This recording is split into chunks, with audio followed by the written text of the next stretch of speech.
Cross check is the মানে মূল মন্ত্র for cyber safety. The first 1 hour is very important for each and every fraud. এটাকে আমরা বলি গোল্ডেন আওয়ার। আজকের বর্তমান যে পরিস্থিতি সেইখানে তাহলে একজন সাধারণ মানুষ কিভাবে সেফ থাকবে? যে কেউ যে কোনো কেওয়াইসি চাইলে দেব না। Security in cyber world is not a rocket science, it's a little effort. যে যাই পাঠাক না কেন, এটা একটা বাংলা পদ্ধতি আছে সেফ থাকার। তুমি আমাকে বলো, এই যে ধরো আমি ব্ল্যাকমেইলড হচ্ছি, তখন আমি কিভাবে অথরিটিজের হেল্প পাবো? থানা কি সবসময় সাইবার ক্রাইম ডিল করে না? সেটার জন্য আলাদা সাইবার ক্রাইমের জায়গা আছে। 1930 is neither a GD nor an FIR. 1930 is a war room, যেখানে সমস্ত cyber incidents all around the nation সেখানে গিয়ে জড়ো হচ্ছে, and that is subdivided into different police stations. আমাকে কিন্তু আলটিমেটলি যেতে হবে টু দ্যাট পুলিশ স্টেশন। এই এম আধার অ্যাপ্লিকেশন থেকে দুটো কাজ আমাদের সবার করে রাখা উচিত। সাইবার বুলিং এর কি সাজা? ইনস্টাগ্রাম হ্যাক হলে কি করব? আমার ফোনে কোনো স্পাই অ্যাপ আছে কিনা বোঝবার কোনো অপশন আছে? তোমার কাছে ফোন থাকলেও Google can access it. AI এর বিশাল বাড়বাড়ন্ত হলে general cyber security is compromised. তবেই এআই এর বাড়বাড়ন্ত হলো। কেউ যদি আমার বা আমাদের পরিচিত কারোর প্রাইভেট মোমেন্টের ভিডিও ভাইরাল করে দেয়, তাহলে আমি কি ব্যবস্থা নিতে পারি? উইদাউট কনসেন্ট তুমি যা করবে, for storing my data, that is a crime. কোনো এয়ারপোর্ট বা স্টেশনে গিয়ে অনেক সময় দেখা যায় পোর্টস থাকে, তোমার চার্জিং পোর্ট, সেখানে তুমি শুধু ডেটা কেবল দিয়ে চার্জ করবে না।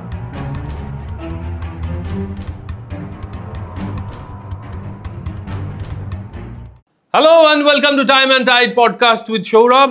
আপনাদের অনেকের অনুরোধ ছিল যে বর্তমানে আমাদের জীবনটা যেহেতু অনেকটাই টেকনোলজি নির্ভর হয়ে গেছে, তাই আমাদের জীবনে টেকনোলজির সঙ্গে সঙ্গে ইন্টারনেটের বহুল ব্যবহারের সঙ্গে সঙ্গে কিছু বেসিক থ্রেটসও এসে গিয়েছে। আমরা এখন ফোনে ব্যাংকিং করি, ফোনে আমাদের যাবতীয় ডেটা স্টোর থাকে। এছাড়াও সারাক্ষণ আমাদের জীবনটা ফোন নির্ভর হয়ে গেছে, কখনো সোশ্যাল মিডিয়াতে, কখনো হোটেল বুকিংয়ের জন্য, কখনো 4 ধাম যাত্রা বুকিংয়ের জন্য। কিন্তু আপনারা কি জানেন, কিছুদিন আগে একটা স্ট্যাটিস্টিক্স পাওয়া গেছে যে 4 ধাম যাত্রার হেলিকপ্টার বুকিং যে সমস্ত ওয়েবসাইটগুলোর মধ্যে থেকে হয়, তার মধ্যে 51টা ওয়েবসাইটকে বেআইনি ঘোষিত করা হয়েছে। তার মাধ্যমে চিটিং হচ্ছিল। হোটেলসের চিটিংয়ের কথা আপনারা আগেও শুনেছেন বহুবার। সুতরাং আমাদের মনে হয়েছিল এখন প্রত্যেকের ফোনে ফোন করার আগে যে কথাটা বারবার সরকারের পক্ষ থেকে জানানো হচ্ছে, অর্থাৎ সচেতন হন, কোনো রকম ওটিপি শেয়ার করবেন না বা কোনো রকম সাইবার ফ্রডের ব্যাপারে যথেষ্ট পরিমাণ সতর্কতা বজায় রাখুন। 1930-তে ফোন করুন। সেই কারণেই আমাদের মনে হয়েছিল, এর আগে আমরা একটা সাইবার সিকিউরিটি ওরিয়েন্টেড এপিসোড করেছি, আজকে আমরা মূলত ফোকাস করব সাইবার লয়ের ওপর। সেই কারণেই আমার সঙ্গে এমন একজন মানুষ আজকে এসে উপস্থিত হয়েছেন যিনি এই বিষয়ের বিশেষজ্ঞ, আইনের বিশেষজ্ঞ। আমার সঙ্গে রয়েছেন Rajarshi Roychowdhury. Welcome to the show. Thank you.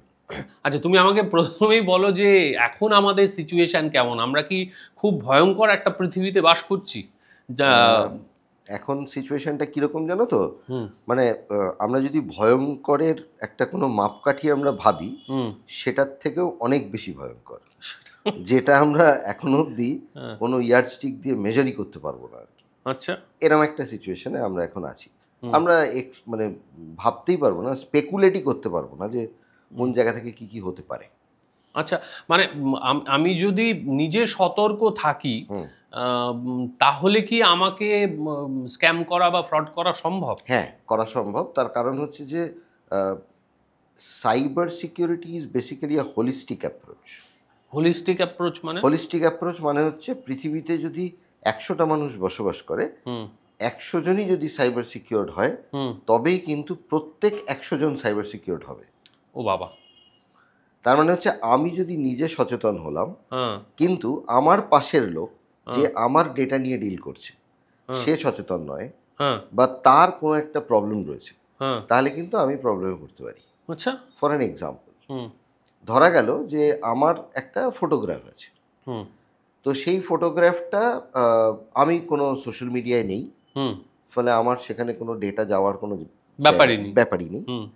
কিন্তু আমি কোথাও না কোথাও একটা সোশ্যাল গ্যাদারিংয়ে যাচ্ছি, হুম সেখানে কেউ না কেউ আমার ছবি তুলে সোশ্যাল মিডিয়া আপলোড করছে।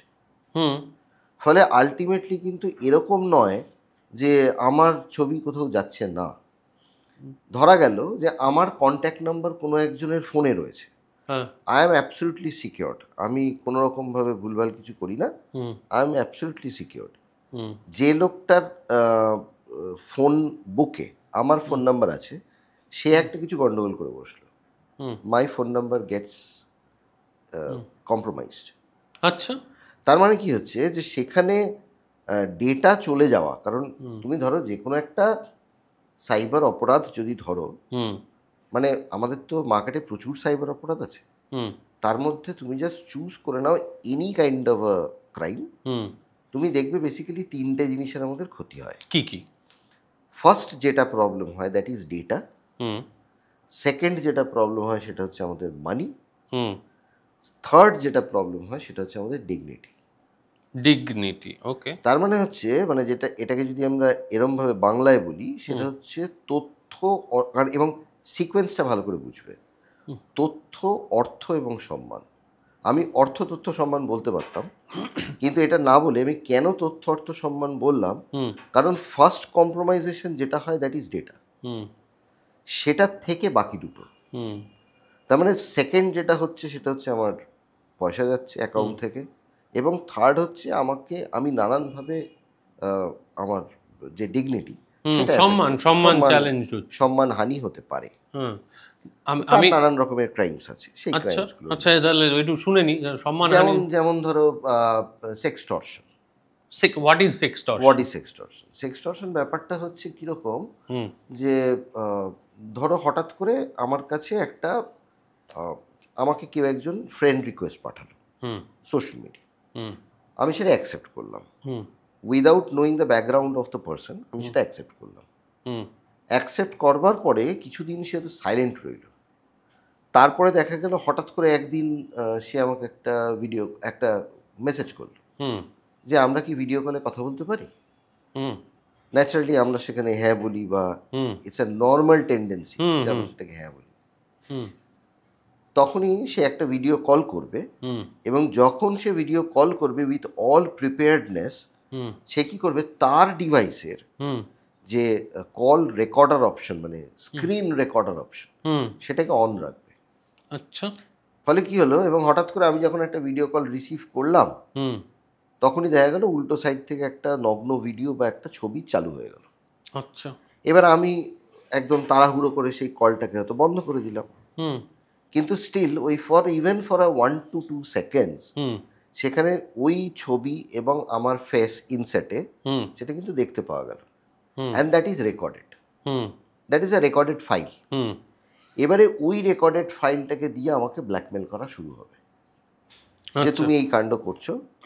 সেটা দুভাবে হয় নর্মালি, সেই লোকটাও ডাইরেক্ট আমাকে ব্ল্যাকমেল করতে পারে, হুম অথবা তারপরেই হয়তো একটা পুলিশের কল, পুলিশের নাম করে না একটা পুলিশের নাম করে না, রিসেন্টলি আমি একটা ভিডিও দেখছিলাম, সেখানে ভিডিও কলে পুলিশের পোশাক টোশাক পরে পোশাক টোশাক পরে, মানে ব্যাকগ্রাউন্ডে যেটা তোমার ওই digital arrest, digital arrest right তার যে ইস্যুসগুলো, হ্যাঁ সেখান থেকেও ডিজিটাল অ্যারেস্টটা এবার তো আমাকে একটা কিছু প্রপোজিশন দিতে হবে হ্যাঁ যে আমি কেন তোমায় অ্যারেস্ট করছি। হ্যাঁ সেখানে তো বলে এই তুমি অমুক লোকের সাথে চ্যাট করেছো, হ্যাঁ তারপরে তার একটা বিরাট হয়েছে, মেন্টাল ট্রমা হয়েছে, হ্যাঁ এবং সেই লোকটা সুইসাইড করতে গেছে, হ্যাঁ তার যদি কিছু হয় তার জন্য উইল বি হেল্ড রেসপন্সিবল।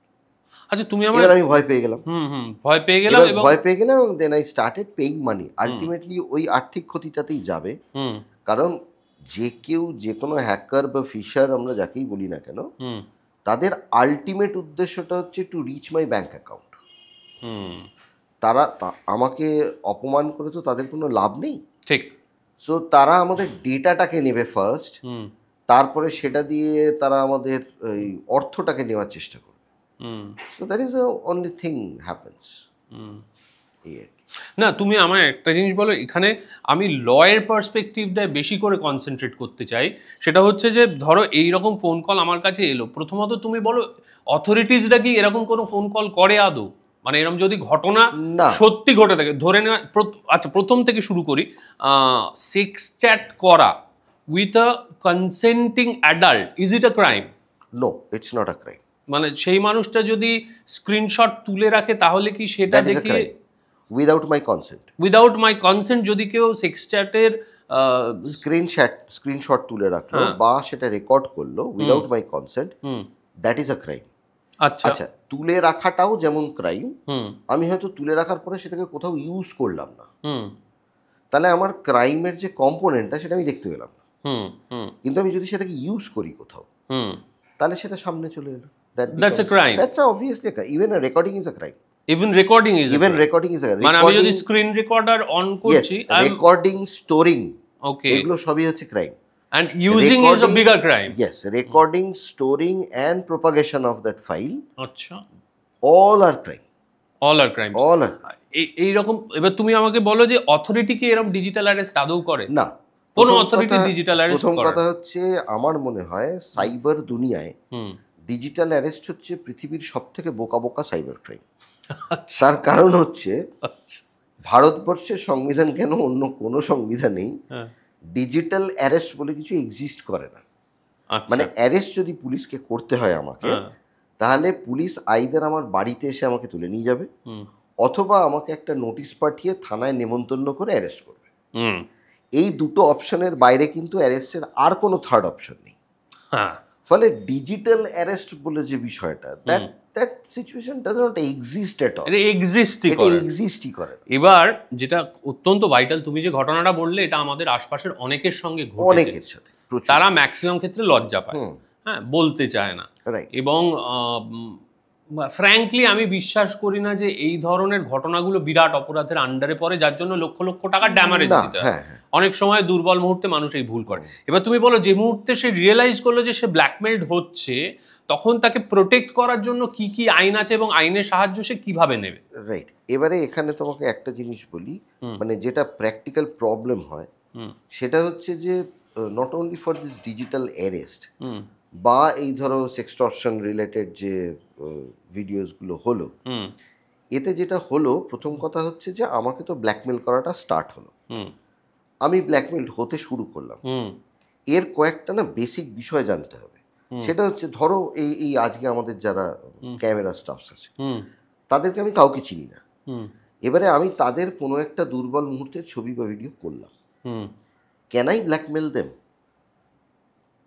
পারবো না করতে। না না তার কারণ হচ্ছে আমি তাদের আশপাশের কোনো লোককে কিন্তু চিনি না। হুম আমি তখনই তোমাকে ব্ল্যাকমেল বা ডিফেম করতে পারবো হুম যখন আমি তোমার পরিচিত কাউকে ওই ভিডিওটা পাঠাবো যাতে তুমি ভয় পাবে। ঠিক। রাইট? হুম তাহলে আমরা এখানে প্রবলেমটা কোন জায়গায় দাঁড়ালো, বেস প্রবলেমটা বুঝো, হুম আইনে তারপরে আসছি। হুম আমরা সোশ্যাল মিডিয়াতে হুম আমাদের একটা সেটিংস আছে, হুম সেই সেটিংসটা হচ্ছে যে আমার ফ্রেন্ড লিস্ট কারা কারা দেখতে পাচ্ছে, এটা হচ্ছে 1 নম্বর। ঠিক।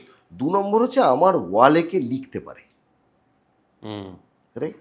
হুম এই দুটোকেই যদি আমরা অনলি মি করে রাখি, অনলি মি। অনলি মি, কারণ ওখানে অপশনস আছে only me, friends and friends of friends. হুম তাহলে আমরা যদি অনলি মি করে রাখি, হুম তাহলে কি হলো, সে আমার ফ্রেন্ডও যদি হয়, হুম হয়তো তাকে আমি ফ্রেন্ড লিস্টে অ্যাড করে নিয়েছি, হুম তাহলে that person becomes a friend. হুম সে আমার যদি ফ্রেন্ড লিস্টের বাইরে থাকে, আমার প্রোফাইল লকড আছে, সে আমার কিছু দেখতে পাচ্ছে না, হুম কিন্তু সে আমার ফ্রেন্ড লিস্টে অ্যাড হয়ে গেছে। হুম ফলে টেকনিক্যালি সে কিন্তু আমার ফ্রেন্ড লিস্ট দেখতে পাওয়ার কথা, হুম কিন্তু আমি ওটাকে অনলি মি করে রেখেছি। হুম তার মানে nobody can see my friend list. Okay. তাতে যেটা সুবিধা হবে, আমার ধর আমি এটা ভুল করে ফেললাম, একটা কম্পোনেন্ট কেউ পেয়ে গেল আমাকে ব্ল্যাকমেল করবার, hmm that person cannot go to the other person's profile, hmm send the file to them hmm and blackmail me. আমি তাদেরকে ওই কম্পোনেন্ট ওই জায়গাটাই ব্লক করে দিলাম। বেশ। এটা হলো, এটা তো সোশ্যাল মিডিয়া। এটা সোশ্যাল মিডিয়া ইস্যু হলো। হুম এবার সোশ্যাল মিডিয়া ছাড়া সে যদি আমাকে নিজেকে পাঠালো, হুম তাহলে আমি ব্ল্যাকমেলড হলাম না। হুম আমাকে পাঠালো, আমি বললাম ঠিক আছে ভাই, তুমি যা পারো করো। হুম সে আমাকে আরেকটা জায়গায় ব্ল্যাকমেল করতে পারে, যে আমি ইন্টারনেটে বিভিন্ন সাইট আছে, হয়তো একটা পর্ন সাইট আছে, সেখানে আমি আপলোড করে দেবো, হুম বা আমি ইউটিউবে আপলোড করে দেবো। হুম এই ধরনের কিছু আসে, হুম থ্রেটস এটাই আসে। আছে, হ্যাঁ। তো এই ধরনের কিছু যদি থ্রেট আসে, অ্যাকচুয়ালি তারা সেগুলো একদমই করে না। হুম যেটা করে সেটা হচ্ছে তারা আমাদেরকে ভয়টা দেখায়, হুম আমরা এটাতে যাতে ভয় পেয়ে তাদেরকে পয়সা দিই। হুম এবং তাদের কাছে ওই যে কম্পোনেন্টটা রয়েছে হুম সেই কম্পোনেন্টটা যদি একটু ভালো কম্পোনেন্ট হয় হুম they will sell it in the darknet. কারণ ডার্কনেট বলে যে বিষয়টা রয়েছে মানে ইন্টারনেটের যে স্টেজেসগুলো, একটু ছোট করে বলো মানে হোয়াট ইজ ধরো ডার্কনেট। আমরা গুগল সার্চ করে যেটা পাই সেটাকে আমরা বলি সারফেস ওয়েব। হুম যেটা আমরা সমস্ত কিছু পাই, that is a very small part of the entire internet world. Small part of the entire maybe 5% of it. হ্যাঁ বাকি 95% যেটা তুমি একটা ধরো সমুদ্রের মধ্যে একটা বরফ ভাসছে, হুম তাহলে তার কতটুকু পার্ট মানে tip of the iceberg, hmm that is a surface web. আচ্ছা তলায় যে পুরো বিষয়টা রয়েছে হুম সেই পুরো বিষয়টাকে বলা হয় হচ্ছে ডিপ ওয়েব, যেটা জলের তলায় রয়েছে। হুম এই ডিপ ওয়েবের একদম নিচের যে পার্টটা, হুম তুমি যদি সমুদ্রের একদম ডিপে চলে যাও তুমি আলো পাবে না। Hmm that is why it is called as a dark web. আচ্ছা ঠিক আছে, এই যে ডার্ক ওয়েবের পার্টটা সেটা তো টেকনিক্যালি যদি বলা হয় তাহলে ওই অনিয়ন ব্রাউজার্স দিয়ে ইউজ করা হয়। এবারে সেই যে পার্টটা সেই আমি একটা পার্টে হ্যাঁ খুব বাজে প্রশ্ন করে নি কিন্তু, কারণ এটা আমার মানে আগেও যখন সন্দীপদার সঙ্গে এপিসোড করেছি আমার মনে হয়েছিল আমাদের ফোন থেকে ডার্ক ওয়েব অ্যাক্সেস করা কি সেফ? একদমই না, হুম because I don't know the area. মানে আমি সেই জায়গাটাতে যেতে পারি না যে এলাকাটা আমি চিনি না, এবং সেই এলাকার যে ভালনারেবিলিটিসগুলো সেগুলো আমি জানি না যে আমাকে কিভাবে সেটা এফেক্ট করতে পারে। ফলে accessing of dark web is really dangerous যদি আমি সাইবার সচেতন না হই। তো এই জায়গাটা প্রবলেমেটিক। এবার আমরা ফিরে আসি যে এই যে ডার্ক ওয়েবে এই ভিডিওটা কিভাবে ব্যবহার হবে, সেল আউট করা হলো, বেচে দিল। আমাদের যা যা ডেটা আসছে হুম তাদের কাছে, হুম all data are sold in dark web আর ডিপ ওয়েব, সেখানে সেল করা হয়। এই যে ধরো ফর অ্যান এক্সাম্পল, এটা আমরা কোনোদিনও we don't ask this questions to ourselves. হুম ধরো কোনো একটা কোম্পানি হঠাৎ করে আমাকে ফোন করা হলো, হুম ফোন করে বললো আমার একটা অমুক প্রোডাক্ট আছে, হুম আমি সেটার মার্কেটিং করছি, হুম আমি সেই জন্য আপনাকে কল করছি। আমরা ঘুরিয়ে এই প্রশ্নটা কখনো করি না তাদেরকে, আমার নাম্বারটা আপনি কোথা থেকে পেলেন। হুম যদি আমরা এই প্রশ্নটা করি তাহলে যে এক্সিকিউটিভ কলটা করছে তিনি বলবেন যে আমাকে তো কোম্পানি থেকে প্রোভাইড করা হয়েছে, হুম এবং যে কোম্পানি থেকে প্রোভাইড করা হয়েছে সেখানে যদি ইনফরমেশন নেওয়া হয় হুম তারা বলবে যে না, we have received from the agencies, hmm data agencies. হুম এই ডেটা এজেন্সিগুলো কী করে, তারা ধরো আমাদের যে ফোনস বা বিভিন্ন যে ডিভাইসেসগুলো যেগুলো কম্প্রোমাইজড হচ্ছে হুম সেখান থেকে তো হিউজ অ্যামাউন্ট অফ ডেটা চলে গেল। হুম এই ডেটাগুলো দিয়ে কী হবে? হুম এবারে আমার কাছে ছোটো মাসির নম্বর, মেজো মাসির নম্বর, এর মধ্যে একটা লিস্ট আছে, ফোন লিস্ট আছে, হুম তার সঙ্গে আছে হচ্ছে আমাদের মেসেজ বক্স, হুম তার সাথে আছে হচ্ছে আমাদের গ্যালারি ইনফরমেশন হুম যেখানে ছবি ভিডিও থাকে, হুম তার মধ্যে কিছু সেন্সিটিভ পার্সোনাল ছবি ভিডিও থাকছে। হুম তাহলে এই যে এন্টায়ার ডেটা বেস, এটা তো একটা ফোনের একটা ডেটা বেস আছে, হুম ওই ডেটা বেসটা যে চলে গেল সেটা দিয়ে কী হবে? দেয়ার আর এজেন্সিস যারা এটাকে সর্ট আউট করে, ডেটা সর্টিং হয়। বেশ। তাহলে এই সর্টিংগুলো কীভাবে হয়? সর্টিংগুলো ডিফারেন্ট ওয়েতে হয়, করে হয়তো দেখা গেলো যে 18 থেকে 22 বছরের বয়সীর যে নাম্বারগুলো সেগুলো একটা আলাদা লিস্ট তৈরি হয়ে গেল। আচ্ছা তো 55 থেকে 65-এর যে একটা এজ গ্রুপ তার একটা আলাদা লিস্ট তৈরি হয়ে গেল।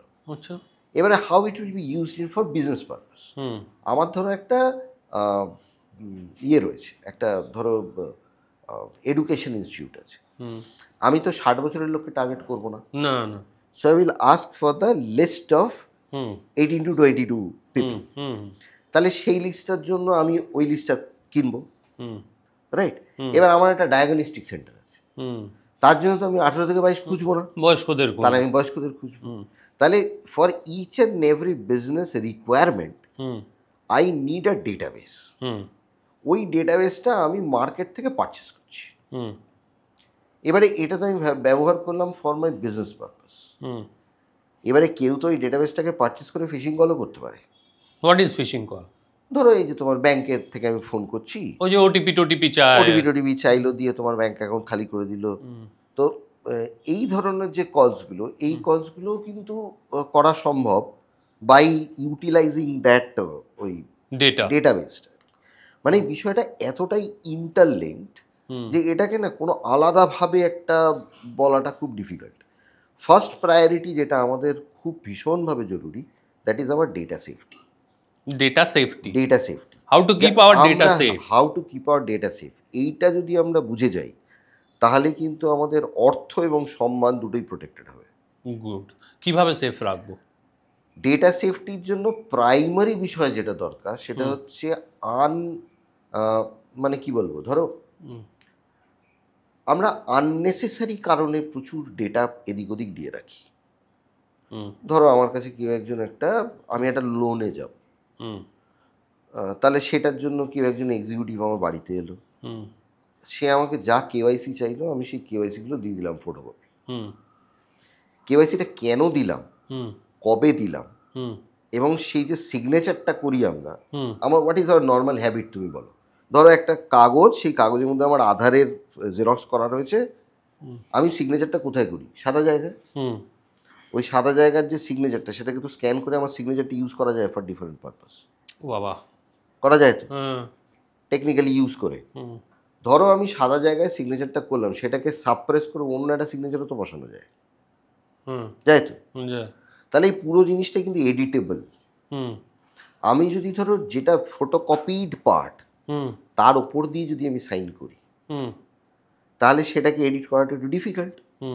কিন্তু সেটা কি করা যায়? মানে ব্যাংক ফ্যাংক কি সেটা অ্যাকসেপ্ট করবে? হ্যাঁ, অ্যাবসলিউটলি অ্যাকসেপ্ট করবে। এবং সেখানে কি পারপাসে তুমি দিচ্ছ সেই কেওয়াইসিটা, সেটা কিন্তু তুমি লিখে দাও। এবং আমাদের এই কেওয়াইসি রিলেটেড ইস্যুতে না খুব অদ্ভুত একটা হ্যাবিট আছে আমাদের, সেটা হচ্ছে আমরা সর্বত্র যেখানে যাব, এই যে হোটেল বুকিংয়ে যাব, এতে যাব, সেখানে যাব, যেখানে যাব না কেন, আমরা সেখানে গিয়ে ফার্স্টে আমাদের আধারটা দিই। এবং লোকের একটা দাবিও হয়ে গেছে, দাদা আধারের কপিটা দিই।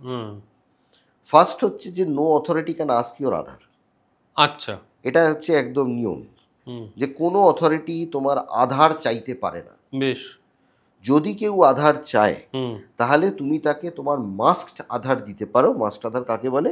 মাস্ট আধার কি? যেখানে তোমার ওই আধারের যে নাম্বারটা, সেই নাম্বারের লাস্ট 4টে ডিজিট দেখতে পাওয়া যাবে, বাকিগুলো ক্রস করা থাকবে, মানে মাস্কিং করা থাকছে। আচ্ছা, এটা কোথায় পাবো? এটা পাবে হচ্ছে তুমি UIDAI যেটা আধারের সাইট, সেই আধারের সাইটে ঢুকলে সেখানে তোমার আধারটাকে রেজিস্টার করে নিলে ওখান থেকে তুমি মাস্ট আধার ডাউনলোড করতে পারবে। UIDAI এর ওয়েবসাইট থেকে আমি এটা পেতে পারি। এবার আমি মোবাইল থেকেও পেতে পারি। কিভাবে মোবাইল থেকে পাবো? মোবাইলে দেখবে একটা অ্যাপ্লিকেশন আছে এম আধার। হ্যাঁ, এম আধার। এই এম আধার অ্যাপ্লিকেশন থেকে দুটো কাজ আমাদের সবার করে রাখা উচিত। ফার্স্ট হচ্ছে বায়োমেট্রিক লক, আর 2 নম্বর হচ্ছে আমাদের মাস্ট আধারটা ডাউনলোড করে নেওয়া। মাস্ট আধারটা ডাউনলোড আমার করা নেই, তবে বায়োমেট্রিক লক কি সেটা একটু মানে সবাই জানে? হ্যাঁ, একটু বলে রাখি। বায়োমেট্রিক লক হচ্ছে যে আমাদের যে বায়োমেট্রিক ইনফরমেশন, মানে আঙুলের ছাপ, চোখের ছবিটাকে আইরিস ইনফরমেশন, ওকে, আলাদা। আচ্ছা, বায়োমেট্রিক ইনফরমেশন হচ্ছে আমাদের আঙুলের ছাপ। এই বায়োমেট্রিক ইনফরমেশন দিয়ে আধারটাকে অ্যাক্সেস করা যায়, অথেন্টিকেট করা যায়। এবারে কিছু অ্যাপ্লিকেশনস আছে না, যেগুলো ধরো খুব রিমোট ভিলেজেসে, যেখানে ব্যাংক পৌঁছায়নি, সেই সব জায়গায় কি হয়, ক্যাশ ট্রানজ্যাকশনের জন্য আধার এনেবলড পেমেন্ট সিস্টেম বলে একটা সিস্টেম আছে, বেশ, যেটাকে বলে AEPS, আধার এনেবলড পেমেন্ট সিস্টেম। কিছু অ্যাপসের মাধ্যমে সেখানে আমি যদি আধারটা দিই, তাহলে সেই আধারটাকে ওই বায়োমেট্রিক অথেন্টিকেট করে পার ডে আমি 10,000 টাকা পর্যন্ত আমার ওই আধার যে ব্যাংকের সাথে কানেক্টেড সেখান থেকে উইথড্র করতে পারবো। আচ্ছা, ওকে। সো পার ডে আমি 10,000 করে ট্রানজ্যাকশন করতে পারবো, নট মোর দ্যান দ্যাট। তাহলে এই অবস্থাতে আমি যখন আধার অথেন্টিকেশনে আমার বায়োমেট্রিটাকে ওপেন রাখছি, এবং কোনো কারণে দেখা গেল যে আমার আধার ডেটাবেস ইজ কম্প্রোমাইজড, তাহলে ওই বায়োমেট্রিটাকে দিয়ে কিন্তু ইউজ করে আমার অ্যাকাউন্ট থেকে 10,000 টাকা করে পার ডে উঠিয়ে নেওয়া যায়। হ্যাঁ, ইয়েস, প্রত্যেকদিন 10,000 টাকা করে তুলে নেওয়া যাবে। তো তুমি 10,000 টাকা অবধি তুলতে পারবে, তার বেশি তুলতে পারবে না। সে যাই হোক, 10,000 টাকা রোজ মানে 15 দিনে 1.5 লাখ টাকা তুলে নেবে। হ্যাঁ, এবারে এই যে হিউজ অ্যামাউন্ট অফ পয়সাটা উঠে গেল, সেটা কিন্তু আমাদের ওই AEPS ট্রানজ্যাকশন দিয়ে করা যায়। কিন্তু সে বায়োমেট্রিক পাবে কোত্থেকে? আমাদের কদিন আগে AEPS নিয়ে প্রচুর ফ্রড হয়েছে। আচ্ছা, তারপরে একটা বড় র্যাকেট ধরা পড়েছে, ট্রায়াল হয়েছে, তাদের সাজা হয়েছে, সব হয়ে গেছে। এই যে AEPSটা পেলো কোথা থেকে, এটা যদি জিজ্ঞেস করা হয়, তো আমরা নর্মালি বায়োমেট্রিক কোথায় কোথায় দিই আমাদের ব্যবহারের জন্য, রেগুলার ইউজের জন্য আমরা বায়োমেট্রিক কোথায় কোথায় দিই? আমরা ফার্স্ট দিই হচ্ছে রেশন শপ, হ্যাঁ, সেকেন্ড দিই হচ্ছে আমরা মোবাইলের সিম তোলবার জন্য, হ্যাঁ, আর 3 নম্বর দিই হচ্ছে আমরা ধরো কোনো জমি বাড়ি পারচেস করতে গেলাম, হ্যাঁ, সেখানে আমাদের 10 আঙুলের ছাপ দিতে হয় হ্যাঁ, রেজিস্ট্রি অফিসে। রেজিস্ট্রি অফিসে, এবং তারপরে আবার একটা বায়োমেট্রি দিতে হয়। মোটামুটি আমাদের আশপাশের যত ব্যবহারিক কার্যক্রম রয়েছে তার মধ্যে এই 3টে জায়গায় আমরা বায়োমেট্রি দিয়ে থাকি। এই 3টে জায়গার মধ্যে থেকে যখন আমাদের ইনভেস্টিগেশন হলো তখন দেখা গেল রেজিস্ট্রি অফিসের যে রেকর্ডগুলো সেগুলোকে সার্টিফাইড কপি তুলে নেওয়া হচ্ছিল, because that is a public database. আমি যে কোনো একটা ডিড নাম্বার দিলাম, সেখান থেকে আমি দিয়ে পয়সা দিয়ে আমি একটা সার্টিফাইড কপি উইথড্র করে নিলাম, পাওয়া গেল সার্টিফাইড কপিটা, তার মধ্যে একটা 10 আঙুলের ছাপের পাতা রয়েছে। সেখান থেকে আমি সিলিকন দিয়ে ওই এটা তুলে নিচ্ছি, আমার ফিঙ্গারপ্রিন্টটা তুলে নিচ্ছি। এবার তুমি বলবে যে ওটাই যে আধারের সাথে কানেক্টেড, কী করে বুঝবো? তার কারণ হচ্ছে আমরা আমাদের সিস্টেম অনুযায়ী আমাদেরকে আধার নাম্বার, প্যান, এইগুলো আমাদের লিখতে হতো ডিডে। তার সাথে ওই আধারের সাথে কানেক্টেডই নর্মালি যে ফোন নাম্বারটা, সেই ফোন নাম্বারটাও লিখতে হতো, because phone number was mandatory at some point of time. তার মানে আমার সমস্ত কটা ডেটা একটা দলিলের সার্টিফাইড কপি তুললে অ্যাভেলেবল হলো। এই সিস্টেমটা রিসেন্টলি বন্ধ করা হয়েছে। বন্ধ করে এই এইপিএস ট্রানজাকশন ফ্রডটাকে অ্যাভয়েড করার জন্য এখন সমস্ত, তুমি যে কোনো একটা সার্টিফাইড কপি তোলো ডিডের, দেখবে সমস্ত ডেটাগুলোকে, সেন্সিটিভ ডেটাগুলোকে মাস্কিং করে দেওয়া হয়। এখন আর তুমি ফিঙ্গারপ্রিন্ট পাবে না। কিন্তু তা সত্ত্বেও ধরো তুমি আজকে আমাকে একটা জল খেতে দিলে কাঁচের গ্লাসে, আমি কাঁচের গ্লাসটা ধরে জল খেলাম, my fingerprint is there, it can be utilized. কিন্তু সেটা তো খুব সফিস্টিকেটেড ওয়েতে তুলতে হবে। Obviously the thing is sophisticated. আমি সেই সফিস্টিকেশনের মাধ্যমেই ডেটাটা তুলতে পারি। ওকে, এবং আমি যদি তোমাকে বলি যে ভাই তোমার আধার নাম্বারটা দাও, তুমি তো এমনি দিয়ে দেবে আমাকে, বিকজ আমরা আমাদের কেওয়াইসি ছড়িয়ে বেড়াই। তো এই যে প্রবলেমটা, যে we are not sensitized about where to use our KYCs, এটা কিন্তু একটা খুব ক্রিটিক্যাল পার্ট। আচ্ছা, তুমি তাহলে আমাকে বেসিক 5টা সাবধানতা বলে দাও যেগুলো সাধারণ মানুষ অবলম্বন করবে। প্রথম কথা হচ্ছে যে কেউ যে কোনো কেওয়াইসি চাইলে দেব না। যে কেওয়াইসিটা নিচ্ছে তার অথেন্টিকেশন ভেরিফিকেশন করে আমি কেওয়াইসি দেব। যদি আমার সেই কেওয়াইসি দিয়ে পরবর্তীকালে কাজটা হলো না, তাহলে আমি কেওয়াইসিগুলোকে ফেরত নেব, যদিও সেটা খুব একটা মানে প্রুডেন্ট কাজ নাও হতে পারে, কারণ সেই কেওয়াইসিটা নিয়ে 5টা জেরক্স করে নিল। ফলে আলটিমেটলি আমি যে সেটা আমার পার্টটা ফেরত নিলাম, তার কাছে হয়তো আরও 5টা ডকুমেন্ট থাকতে পারে, যদি তার ম্যাল ইন্টেনশন থাকে টু ইউজ মাই কেওয়াইসি। তাহলে এটা একটা অপশন গেল। 2 নম্বর হচ্ছে যে আমরা আমাদের আধার যখনই অথেন্টিকেটেড হলো, যে কোনো একটা জায়গায় আমরা আধার অথেন্টিকেশন করলাম, করবার পরেই we have to check the UIDAI site যে আমার আধার অথেন্টিকেশনটা প্রপারলি হলো কিনা, বা আমার ওখানে একবারই অথেন্টিকেশন হলো কিনা। একটা খুব ক্রিটিক্যাল প্রবলেম বলি, ধরো আমরা একটা দোকানে গেলাম যেখানে সিম পাওয়া যায়, সেখানে গিয়ে আমি ফিঙ্গারপ্রিন্ট দিলাম, মানে আমার বায়োমেট্রিক দিলাম, কম্পিউটার তো ওদিকে ঘোরানো। সে আমাকে বললো স্যার সরি এটা না ইস্যুড হলো না। ওকে, এবার যদি সেটা ইস্যুড না হয়ে থাকে তাহলে সে আমাকে সিম দিল না, বললো স্যার আরেকবার দিন। আমি আরেকবার দিলাম, বলে এবার ইস্যুড হয়ে গেছে, এই নিন আপনার সিম। কিন্তু আমি বুঝতে পারলাম না যে আমার আগেরটা ইস্যুড হলো কি হলো না। I have not cross checked or verified. আমি যদি ওখানেই দাঁড়িয়ে আমার আধার অ্যাপ্লিকেশন থেকে আধার অথেন্টিকেশন হিস্ট্রিটা দেখে নিই, তাহলে আমি বুঝে যাব আধার অথেন্টিকেশন হিস্ট্রি। তাহলে আমি বুঝে যাব যে আমার ওই আধারটা ওখানে অথেন্টিকেটেড হলো কি হলো না। ধরে নিলাম আমি দেখলাম না, তাহলে কি হলো, আমার নামে একটা সিম চলে এলো, ওই সিমটা সে একটা ফ্রডস্টারকে বিক্রি করে দিল, বা একটা ডেটা এজেন্সিকে বেছে দিল। ফ্রডস্টার তো আর একদম ফ্রন্টে আসে না, হয়তো 10 হাত ঘুরে একটা ফ্রডস্টারের কাছে গিয়ে পৌঁছে একটা সিম, তখন একটা সিমের দাম হলো হয়তো 30,000 টাকা। For an example. তাহলে দ্যাট উই ডোন্ট নো। তাহলে ওই যে সিমটা, ওই সিম, এবারে ওই সিমটা দিয়ে একটা ক্রাইম হলো, পুলিশ প্রথম কার বাড়িতে আসবে? আমার বাড়িতে আসবে। Because KYC is in my name.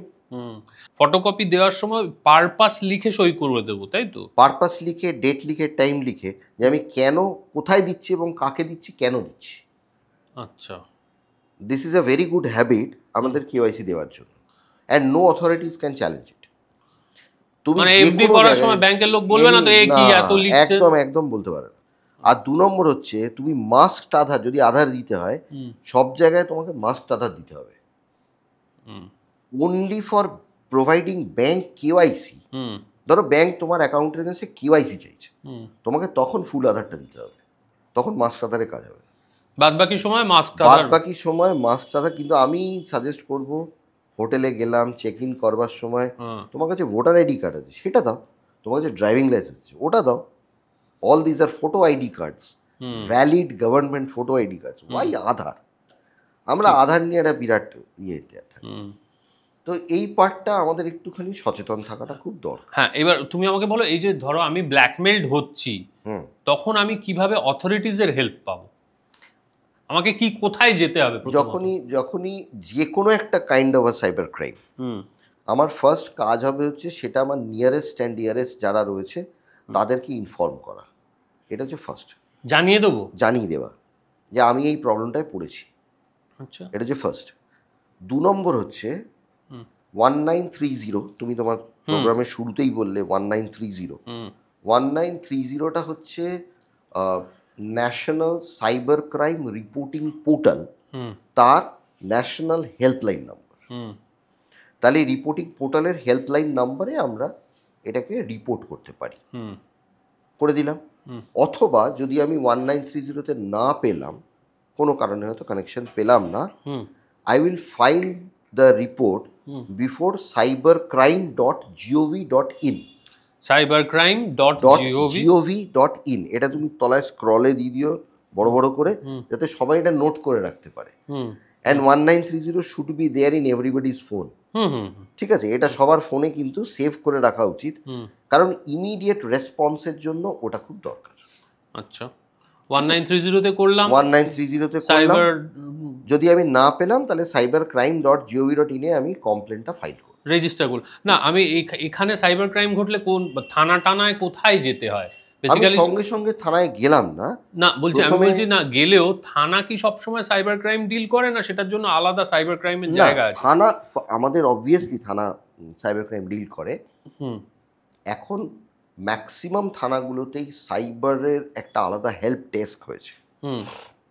তাছাড়াও সাইবার পুলিশ স্টেশন বলে আলাদা করা হয়েছে ফর ইচ অ্যান্ড এভরি কমিশনারেটস। আচ্ছা, ঠিক আছে, সেখানে ডেডিকেটেড সাইবার পুলিশ স্টেশন রয়েছে। ফার্স্ট আমাদের যেটা করি, কিছু সাইবার পুলিশ স্টেশন যেমন ডাইরেক্ট কমপ্লেন নেয়, যেমন লালবাজার সাইবার পিএস, তারা তুমি ওয়াক ইন করলে, তোমার কমপ্লেন বললে, they will register your complain.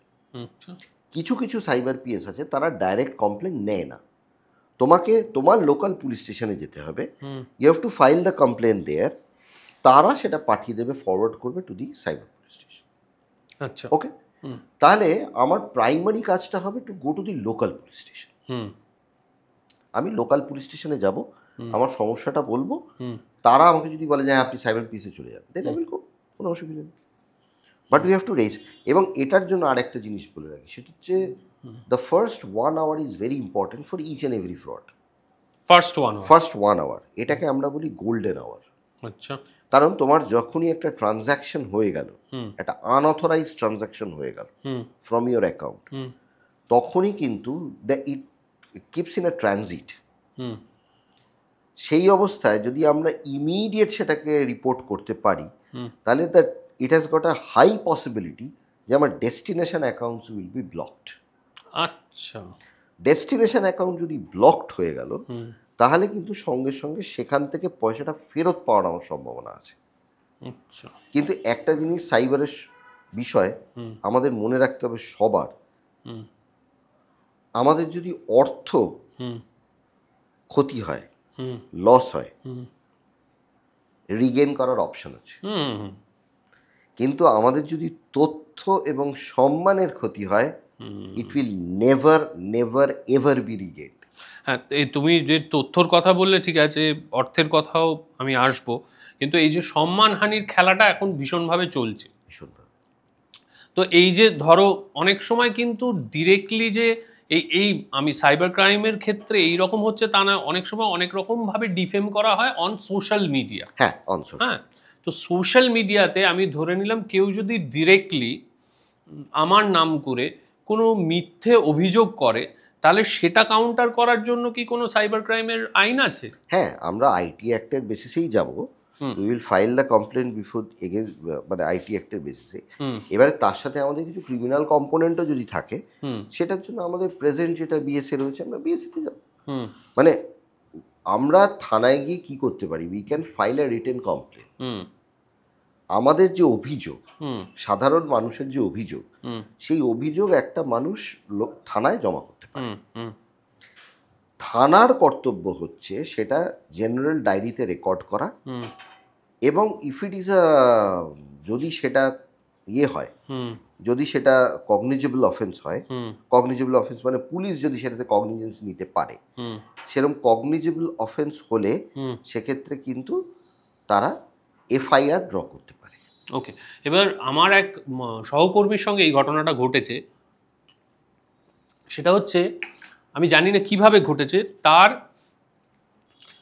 Bank অ্যাকাউন্টে দেখা যাচ্ছে, মানে সে সিবিল স্কোর চেক করেছে, তাতে দেখেছে যে তার নামে অন্তত গোটাচারে ক্রেডিট কার্ড চলছে এবং তার উপর লোন নেওয়া আছে।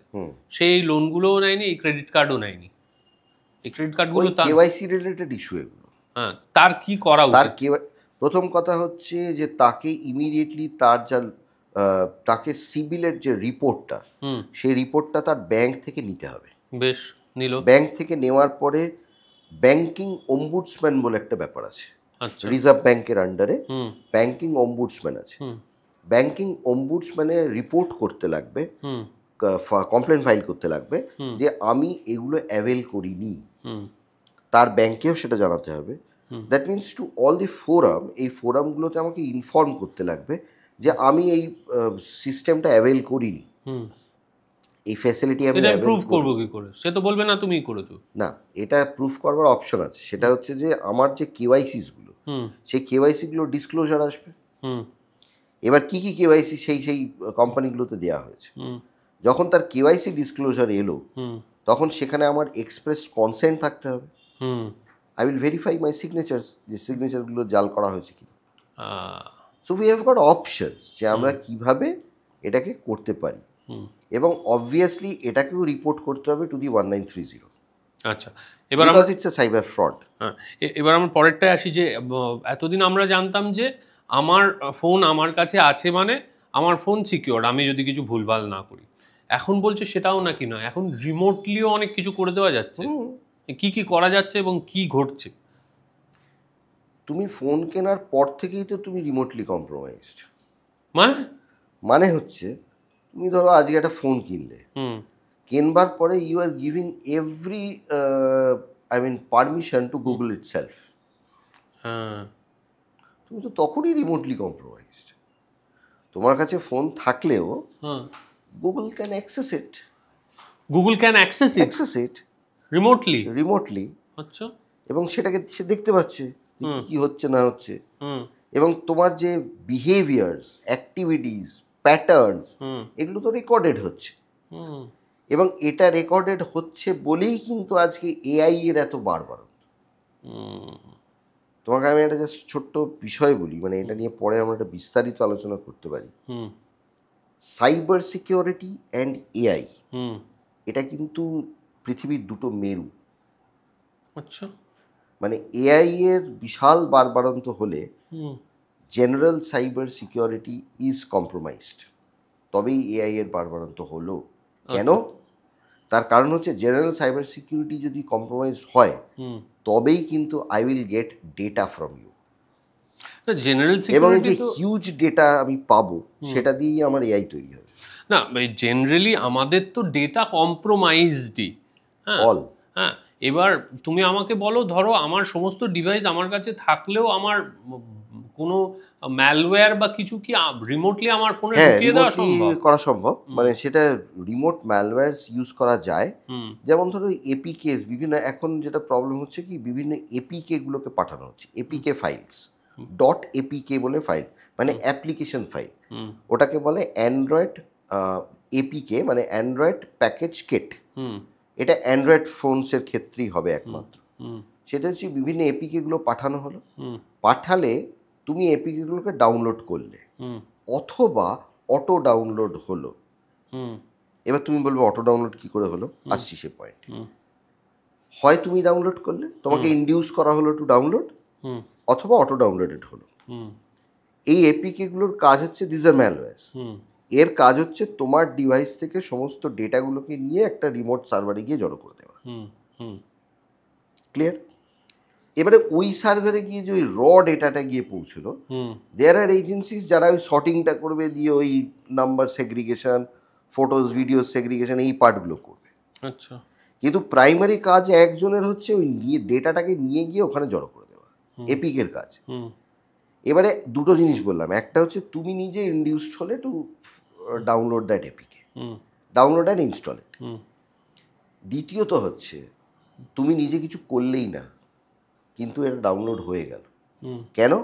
কারণ হচ্ছে যে এটা পাঠানো হলো টু ইয়োর হোয়াটসঅ্যাপ কমিউনিকেশন। হুম এই হোয়াটসঅ্যাপের মধ্যে তোমার একটা অপশান আছে, যে অপশানটায় তুমি তোমার যত ফাইলস আসে, ধরো একটা good morning good night messages এলো, একটা ফটো ভিডিও বা একটা জিআইএফ কিছু এলো, হুম তোমাকে কি সেটা ডাউনলোড করতে হচ্ছে না, তুমি খুললেই ছবিটা দেখতে পাচ্ছ।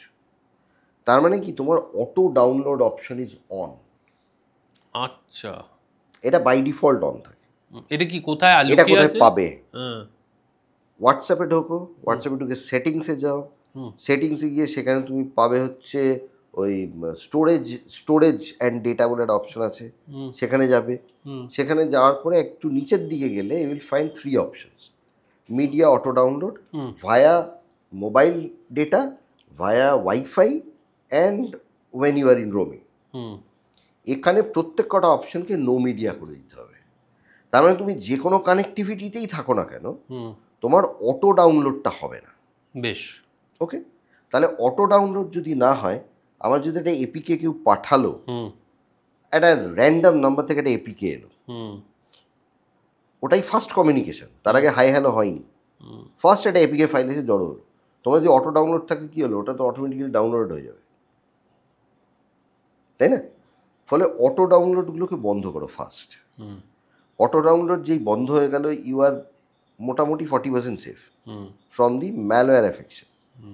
এছাড়া তোমাকে ইন্ডিউস করে বিভিন্নভাবে ম্যালওয়্যার করা যায়। হুম সেটার জন্য তোমার ফোনে একটা registered, not the free version, একটা registered antivirus and anti malware থাকতে হবে।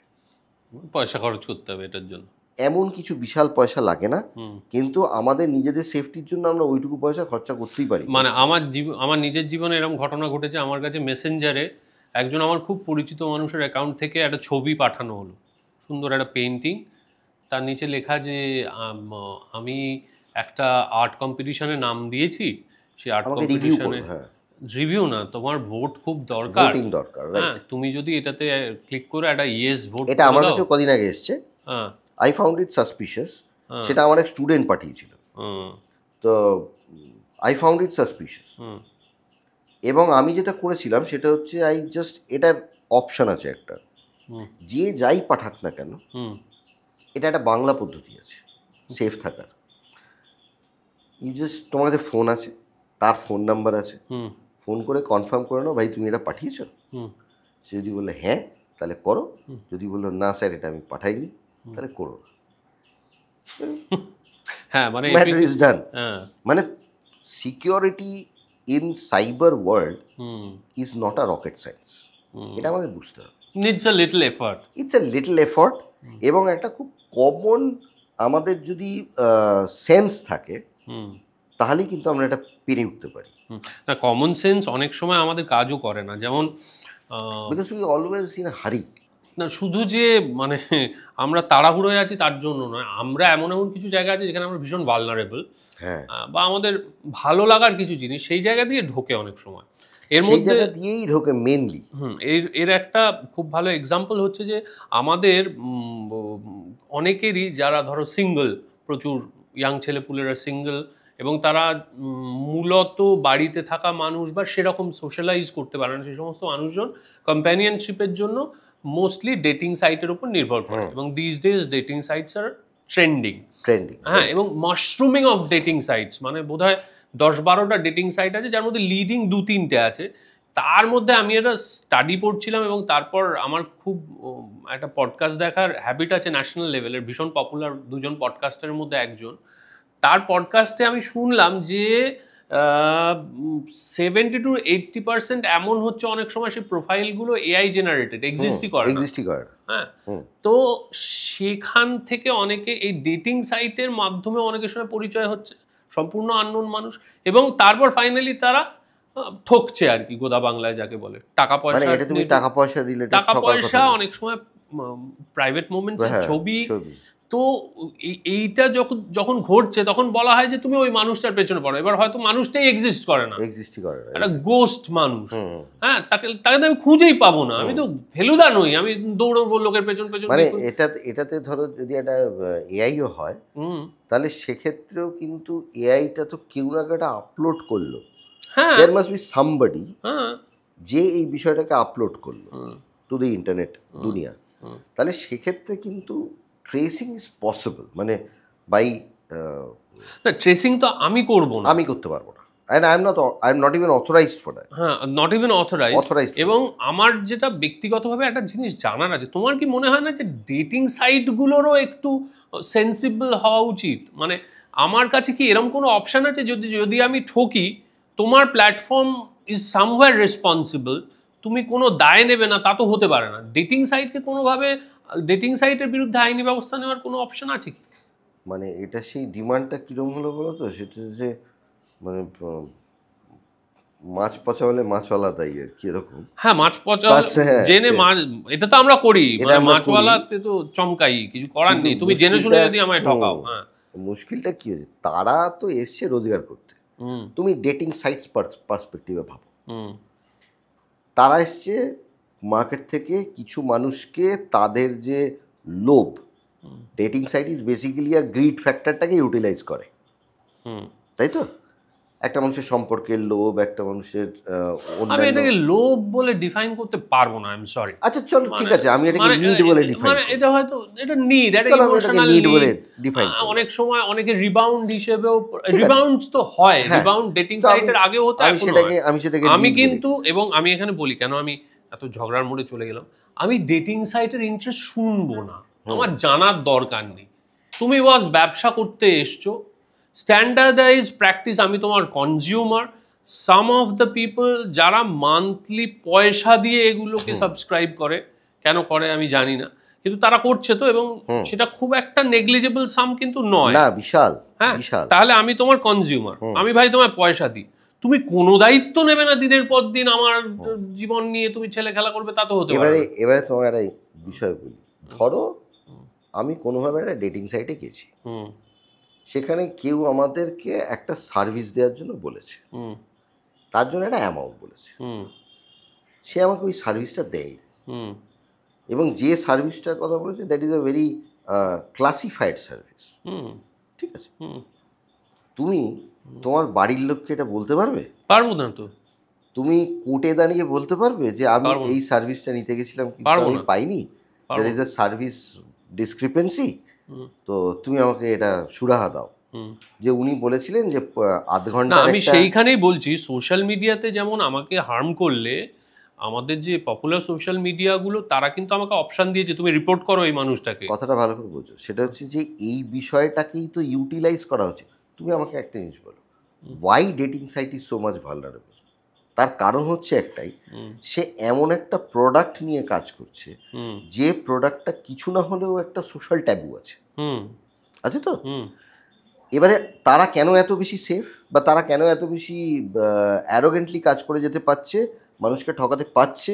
তার কারণ হচ্ছে তারা জানে যে আমি এমন একটা প্রোডাক্ট নিয়ে কাজ করি যে প্রোডাক্টটা মানুষ রাস্তায় দাঁড়িয়ে গলা ফুলিয়ে বলতে পারবে না, 8-5 জনকে পরিবারের লোকের সামনে দাঁড়িয়ে বলতে পারবে না যে ভাই তুমি আমাকে এই প্রোডাক্টটা তুমি খারাপ দিয়েছো, ফ্রিজ কিনেছি গায়ে তোবড়ানো দাগ আছে, এটা তুমি রাস্তায় দাঁড়িয়ে বলতে পারবে? তুমি রাস্তায় দাঁড়িয়ে বা কোর্টে দাঁড়িয়ে বলতে পারবে যে উনি আমাকে নিউড ভিডিও কলের জন্য 15 মিনিটের অপশন দিয়েছিলেন, উনি আমাকে 7.5 মিনিটের সময় কেটে দিয়েছেন? এটা তুমি বলতে পারবে? So it is a deficiency of service. না, এটা তুমি আমাকে প্র্যাকটিক্যাল বিষয়। না, এটার কথা আমি বলছি না। আমি বলছি যে ধরো একজন মানুষ প্রথমে আমার সঙ্গে পরিচিত হলো, তারপর পরিচিত হওয়ার পর সে আমাকে, এই যেরকম একটা ডকুমেন্টারিও হয়েছে, আমাকে কনভিন্স করলো, সেই মানুষটা আমার সঙ্গে ইমোশনালি অ্যাটাচড হলো, আমি তার সঙ্গে একটা রিলেশনশিপে গেলাম যেটা মোস্টলি ভার্চুয়াল, তারপর বিভিন্ন ছকে সেই লোকটা আমার থেকে টাকা আদায় করলো, করে পালিয়ে গেল।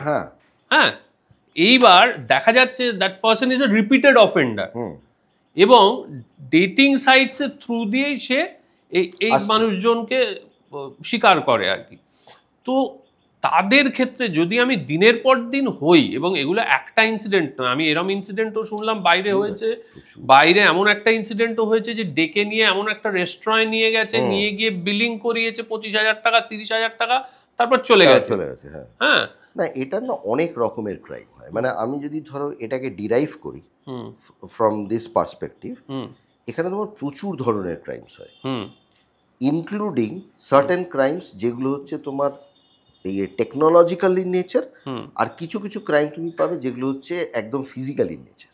কীরকম? ফর অ্যান এক্সাম্পল, ধরো একটা ডেটিং সাইট থেকে কারোর সাথে আলাপ হলো, এই ডেটিং সাইটও আমি বলছি না, আজকে তুমি ইনস্টাগ্রাম খুললে এরকম প্রচুর মানুষ আছে যারা পার্সোনাল লেভেলে এই সার্ভিসগুলো দেয়, ঠিক আছে? তাহলে এই ধরনের যে সার্ভিসেসগুলো তুমি পাচ্ছ, এই সার্ভিসেসগুলোর জন্য you are paying for that. First conception হচ্ছে যে তুমি একটা জায়গায় গেলে যেখানে গিয়ে তুমি তোমার যে নিড, সেই নিডটা ফুলফিল করছো বাই পেইং মানি, তাকে আমরা কি বলি? যদি ফিজিক্যালি যাও, prostitution, right? Why not it is a digital prostitution? এই কনসেপশন তো আমরা লিগালিটিসে আনিনি এখনো অবধি। That is yet to come. That is yet to come. I don't know when it will come. আজকে তুমি একটা বিষয়কে তুমি এবার তুমি বলবে যে how it comes within the purview of the context prostitution. তার কারণ হচ্ছে যে তার একটা ডেফিনিশন, লিগাল ডেফিনিশন আছে। What is that? এই লিগাল ডেফিনিশনটা বলা আছে, মানে আমি এই ডেফিনিশনটাই আসছি না, that is a bit long definition. এই ডেফিনিশনটা বলা আছে হচ্ছে ইমমরাল ট্রাফিক প্রিভেনশন অ্যাক্ট বলে একটা আইনে।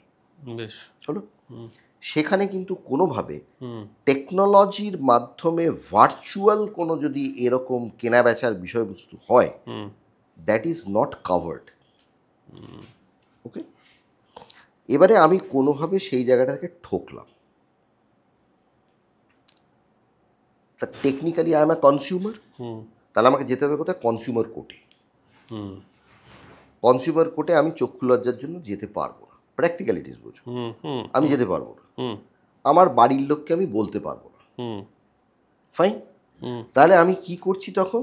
সেই পয়েন্ট অফ টাইমে আমি গিয়ে আমার লোকাল যে পুলিশ স্টেশন, সেখানে গিয়ে যদি আমি কমপ্লেন করতে চাই, আমি সেখানে গিয়ে হ্যাঁটা হব ন্যাচারালি, তারা আমাকে ট্রোল করবে। এই সিচুয়েশনে দাঁড়িয়ে তোমার কাছে লিগাল রেমিডিস কি আছে? You have got no legal remedies as such. আচ্ছা, রাইট? তোমার কাছে লিগাল রেমিডিস আছে, তুমি এক্সস্ট করতে পারছো না ফর সোশ্যাল ট্যাবু, তুমি সেটা এক্সস্ট করতে পারছো। ন্যাচারালি লোকে কী করছে? হয় সে যা টাকা চাইছে দিয়ে দিচ্ছে, নইলে সেখান থেকে একটা ফ্রাস্ট্রেশন লেভেল বাড়ছে, এবং সে যদি একটা খুব বাজে লেভেলে ব্ল্যাকমেলড হয়, অনেক মানুষ সুইসাইডাল হয়ে যাচ্ছে।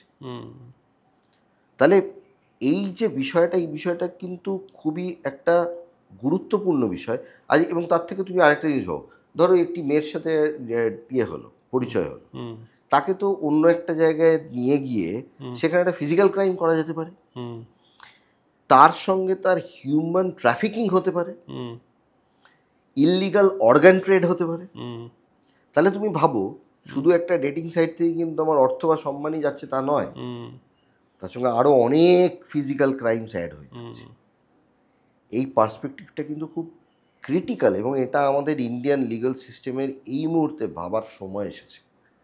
কারণ তুমি এমন কিছু প্ল্যাটফর্মস দিয়ে দিচ্ছ যে প্ল্যাটফর্মসে মানুষ যা খুশি করতে পারে। হ্যাঁ, একদমই। মানে তুমি বিজনেস প্র্যাকটিস, যে কোনো বিজনেস করতে গেলে তুমি হাজার একটা প্যারামিটার বসাচ্ছ, কিন্তু এই ধরনের কিছু বিজনেস প্র্যাকটিসকে তুমি কিছুই করছো না। আমি যেমন রিসেন্টলি স্ট্যাটিস্টিক্স পড়ছিলাম, যেটা দিয়ে আমি শুরু করলাম। ভাবো তুমি চারধাম যাত্রা তুমি হেলিকপ্টারে করবে, এটা প্রচুর অ্যাড আসতে থাকে। আমিও যেহেতু প্ল্যান করছিলাম বৈষ্ণোদেবী যাব, মাকে নিয়ে যেতে হবে, সুতরাং হয়তো হেলিকপ্টারে যেতে হবে। দেখার পর থেকে অ্যালগোরিদম বুঝে গেছে দরকার হতে পারে, আমার কাছে খালি হেলিকপ্টারে ওইটাই অ্যাড আসতে থাকছে। এবার আমি পড়তে আরম্ভ করতে গিয়ে দেখলাম যে গত বছর সব মিলিয়ে 51টা ফেক ওয়েবসাইট মানে খুঁজে পাওয়া গেছে, যারা ফেক, যারা পয়সা নিচ্ছিল, করছিল না। আচ্ছা, কোয়েম্বাটোরে একটা অনলাইন ট্রেডিং অ্যাপের স্ক্যাম হয়েছিল 2025-এ, এটাতে আরেকটা যেটা সমস্যা, যে এটা তো আমরা নর্মালিও জানি, শুধুমাত্র এই হেলিকপ্টার বুকিং না, হোটেল বুকিং নিয়ে প্রচুর ফ্রড হয়।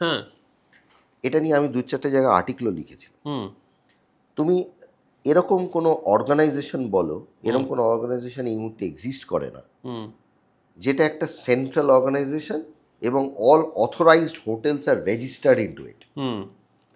সেই অর্গানাইজেশনের একটাই ওয়েবসাইট আছে, তুমি সেই ওয়েবসাইটে গিয়ে সেই হোটেলগুলোকে অ্যাক্সেস করতে পারছো। এটার যদি গভর্নমেন্টের ভেঞ্চার হয়, হোয়াটস রং ইন ইট? তুমি বলবে হ্যাঁ, প্ল্যাটফর্ম তো আছে, আমি তো বিভিন্ন ঘুরে বেড়ানোর প্ল্যাটফর্মে যেতে পারি, সেখানে গেলে আমি সেই প্ল্যাটফর্মকে আমি ট্রাস্ট করি। তারা সেই ট্রাস্টের বদলে একটা হেফটি ফি চার্জ করছে। Why not it is a government venture? কারণ আমাদের ট্যুরিজম ডিপার্টমেন্ট আছে। Why not within the department একটা এরকম প্ল্যাটফর্ম তৈরি করা হলো, ইনভাইট করা হলো to all the big medium small hotels, যে তোমাদেরকে ভাই আমি ক্যাটেগরি করে দিচ্ছি, এত টাকা থেকে এত টাকার মধ্যে তুমি এই ক্যাটেগরিতে আসবে, এত টাকা থেকে এত টাকা এই ক্যাটেগরির মধ্যে তুমি রেজিস্টার করো আমার প্ল্যাটফর্মে। Not a bad idea. কিন্তু সেটা তো তুমি আবার আমরা হাইপোথেটিক্যাল হয়ে যাচ্ছে। আমি বলছি প্রেজেন্ট সিনারিওতে কি করব? প্রেজেন্সি তো বোঝার কোনো অপশন নেই। তার মানে এই ট্রাস্টেড অ্যাপগুলো দিয়েই আমাদের করতে হচ্ছে, and those are private apps. তার মানে আমার কাছে অপশন থাকা সত্ত্বেও, আমার কাছে ট্যুরিজম ডিপার্টমেন্ট রয়েছে, আমি তা সত্ত্বেও কিন্তু সেখানে হোটেলগুলোকে আমি একটা উইদিন অ্যান আমব্রেলা আনছি না। আমি যদি সেই আমব্রেলায় নিয়ে আসি, তাহলে কি আমি গভর্নমেন্ট সাইটে ঢুকলাম, সেখান থেকে আমি যখন রিচ করছি to a hotel site, that is obviously a trusted, মানে that is obviously a true site, আমার সেখানে ঠকবার কোনো চান্স নেই। এবার তুমি আমাকে বলো, মোস্টলি এই ভালনারেবিলিটিটা যেহেতু বয়স্ক মানুষদের ক্ষেত্রে হয়, সেহেতু নট নেসেসারিলি হয় না, একদমই না। বয়স্ক মানুষরা অনেক বেশি সচেতন, অনেকে সচেতন, অনেকে নয়। ম্যাক্সিমাম প্রবলেমও হয় হচ্ছে উইথ দি ইয়াংস্টার্স। সেই সুরক্ষার জন্য কি করা উচিত? বয়স্ক মানুষদের সুরক্ষাটা নিয়ে তো তুমি বয়স্ক মানুষদের সুরক্ষা নিয়ে অনেক কিছু করা উচিত। সেটা হচ্ছে, দেখো, বয়স্ক মানুষদের ক্ষেত্রে 2-3টে জিনিস খুব ইম্পর্টেন্ট হয়। একটা হচ্ছে তাদের একটা ট্রাস্ট ফ্যাক্টর কাজ করে। যে কোনো একজন বয়স্ক মানুষকে তুমি দেখবে, তুমি সামনে গিয়ে দাঁড়াও, সে তোমাকে ট্রাস্ট করে ফেলবে খুব তাড়াতাড়ি।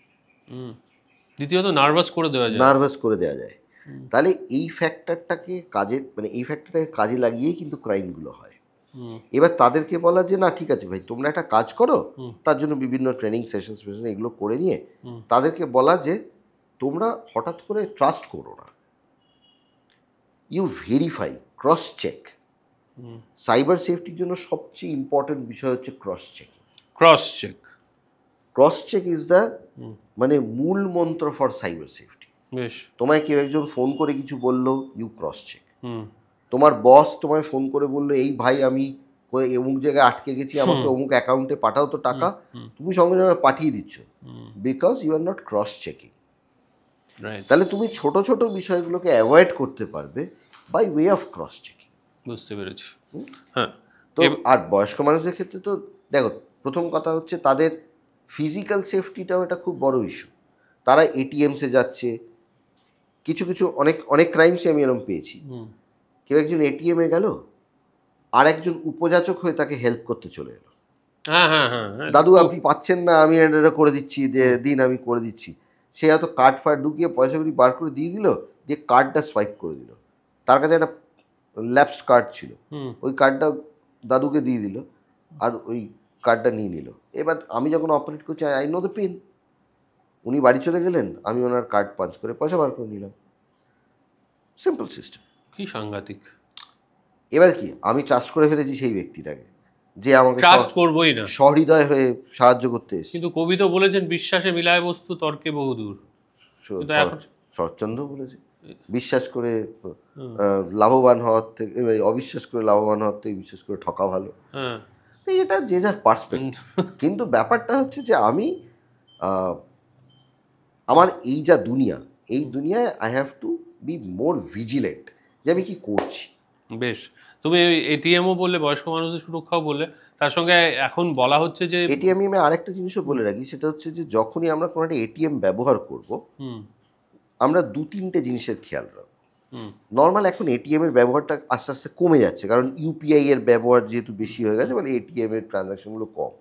আমি নিজের এটিএম, বিষয়টা হচ্ছে যে আমি যখন একটা এটিএম এ ঢুকবো, ফার্স্ট থিং আমাকে যেটা মনে রাখতে হবে যে আমি ছাড়া অন্য কোনো দ্বিতীয় ব্যক্তি সে এটিএমে যেন প্রেজেন্স না থাকে। বেশ, উই হ্যাভ টু এনশিওর ইট। অনেকে আছে না এসে ঘাড়ের উপর দাঁড়িয়ে থাকে, তো মানে স্নিক পিকিং বলে এটাকে, মানে আমি ওপর থেকে দেখে নিলাম তোমার কি পিন। হ্যাঁ, তো এই ধরনের ক্রাইমটা this is a physical kind of data theft. তাহলে আমি এটিএম এর থেকে এটা সাবধান থাকবো। দ্বিতীয়ত হচ্ছে যে আমি যখন কার্ডটা পাঞ্চ করব, সেখানে একটু দেখে নিতে হবে যে আমার যে কার্ড স্লটটা সেটা লুজলি ফিট কিনা, কারণ ওখানে স্কিমার মেশিন লাগানো থাকতে পারে। তো যদি স্কিমার মেশিন লাগানো থাকে, আমার কার্ডটা যখন ওই স্কিমারের মধ্যে দিয়ে যাবে, my card will be cloned. Okay, তাহলে আমার ওই সামনের পার্টটা একটু দেখে নিতে হবে। মানে তুমি যখনই যেখানেই যাবে না কেন, you have to be over vigilant. ওটা দেখে নিলাম। আর যখন আমি পিন টাইপ করব, আমার হাতে কিছু থাকলে বা হাতে কিছু না থাকলে ওপরে হাতটা চাপা দিয়ে পিন টাইপ করব। এখন অনেক মেশিন আছে যেখানে ওই কাভার দেওয়া থাকে, এখন অনেক মেশিনগুলোই রয়েছে যাতে তোমার এই ইভেন ব্যাংকেরও যে ইয়েগুলো রয়েছে সিসি ক্যামেরা, সেগুলোতে কাভার্ড না হয়। সিসি ক্যামেরাগুলো ফিট করাই হয় এরকমভাবে যাতে সেটা দিকে না থাকে। আচ্ছা, এরকম ব্যাংকের যেমন এটিএম থেকেও সমস্যা, অনেকে বলছে, অনেকে কমপ্লেন করছে। আরেকটা জিনিস বলে রাখি, এটিএম এর খুব সাধারণ মানুষের ভীষণ প্রবলেম। আমি এটিএম এ পাঞ্চ করলাম, কার্ড আমার অ্যাকাউন্ট থেকে টাকা কেটে গেল, কিন্তু পয়সাটা ডিসপেন্সড হলো না। এটা অনেকের হয়। অনেকে ঘাবড়ে যান সেই পয়েন্ট অফ টাইমে, গুগল সার্চ করতে আরম্ভ করেন, গিয়ে কাস্টমার কেয়ার নাম্বার খোঁজেন, দিয়ে কাস্টমার কেয়ার নাম্বারের জায়গায় একটা মোবাইল নাম্বার পান, সেখানে ফোন করেন, আর ওই আমরা সেখানে ফ্রডস্টারের কাছে গেলাম, ফ্রডস্টার আমার কাছে এলো না, আমরা গেলাম ফ্রডস্টারের কাছে, বিশ্বজোড়া ফাঁদ পেতেছে কেমন এদি ফাঁকি, তারা ওই ফাঁদ পেতে বসে আছে। ঠিক আছে, তো ওই ফাঁদে গিয়ে আমি আবার পা দিলাম। কি করবো এরা বলে, আমার কার্ডের পেছনেই কি বলে তোমার নাম্বার দেওয়া রয়েছে। কার্ডের পেছনে নাম্বার দেওয়া থাকে? আমার কার্ডের পেছনেই টোল ফ্রি নাম্বার দেওয়া রয়েছে, আমি সেইখানে কল করব, গুগল সার্চ করব না। আচ্ছা, বুঝতে পেরেছি। হলো। হ্যাঁ, এবার আরেকটা জিনিস ঘটে, ব্যাংকে অনেক সময় দেখা যাচ্ছে যে অনেক মানুষের টাকা আটকে থাকছে। হ্যাঁ, তো এই ঘটনাটা কি? আটকে থাকছে মানে হচ্ছে এটা তুমি অ্যামাউন্ট লিয়েন বলছো। হ্যাঁ, এটা একটা খুব ক্রিটিক্যাল প্রবলেম হয়েছে। I4C বলে একটা সংস্থা আমাদের ভারতবর্ষে রয়েছে, মানে I4C, Indian cyber crime coordination centre. ওই সাইবার ক্রাইম কোঅর্ডিনেশন সেন্টারে সবাই সি আছে বলে ওটা I4C করে দেওয়া হয়েছে। তো এই I4Cর যেটা কাজ, ওই I4C এর আন্ডারেই হচ্ছে এই cybercrime.gov.in এবং 1930। ওকে, তো এই I4C এর ফার্স্ট কাজ হচ্ছে যে আমরা যখনই এই 1930 কমপ্লেনটা করছি, সেই কমপ্লেনটাকে রেজিস্টার করে সেই কমপ্লেনটাকে পাঠিয়ে দেওয়া to the respective police station. এটা আমাদের একটু মনে রাখতে হবে, 1930 complain is neither a GD নর অ্যান FIR। ওকে, এটা অনেকের একটা ধারণা আছে, আমি তো 1930 কমপ্লেন করি, যাবি আর লোকাল পিএসে কেন যাবো। 1930 is neither a GD nor an FIR. 1930 is a war room. একটা ডেডিকেটেড ওয়ার রুম, যেখানে সমস্ত cyber incidents all around the nation সেখানে গিয়ে জড়ো হচ্ছে, and that is subdivided into different police stations, আচ্ছা, ডিফারেন্ট পুলিশ কমিশনারেটস। ওকে, তাদের কাছে চলে যাচ্ছে। আমাকে কিন্তু আলটিমেটলি যেতে হবে to that police station, physically যেতে হবে টু দ্যাট পুলিশ স্টেশন, যে আমি একটা অ্যাকনোলেজমেন্ট নাম্বার পেয়েছি 1930 কমপ্লেন করে, না I want to register an FIR. আমি তো আর এফআইআর করতে পারি না, এফআইআর ড্র করবে পুলিশ। বুঝতে পেরেছি, আমি একটা রিটেন কমপ্লেন দিতে পারি, এবং উইথ অল এভিডেন্সেস আমাকে ওই কমপ্লেনটা জমা করতে হবে, তবেই তো পুলিশ ওটাকে ইনভেস্টিগেট করে সেখান থেকে আমার পয়সাগুলো উদ্ধার করার ব্যবস্থা করতে পারে। এইবার আমরা একেবারে শেষ দিকে এসে গিয়েছি, কয়েকটা ছোট ছোট র্যাপিড ফায়ার টাইপের কোয়েশ্চেন করে নিই, যেগুলোর একদম আনসার জানার জন্য দর্শকরা খুব ইন্টারেস্টিং। ফেসবুকে যদি কাউকে গালাগাল করি তাহলে কি আমার জেল হতে পারে? হ্যাঁ, হতে পারে।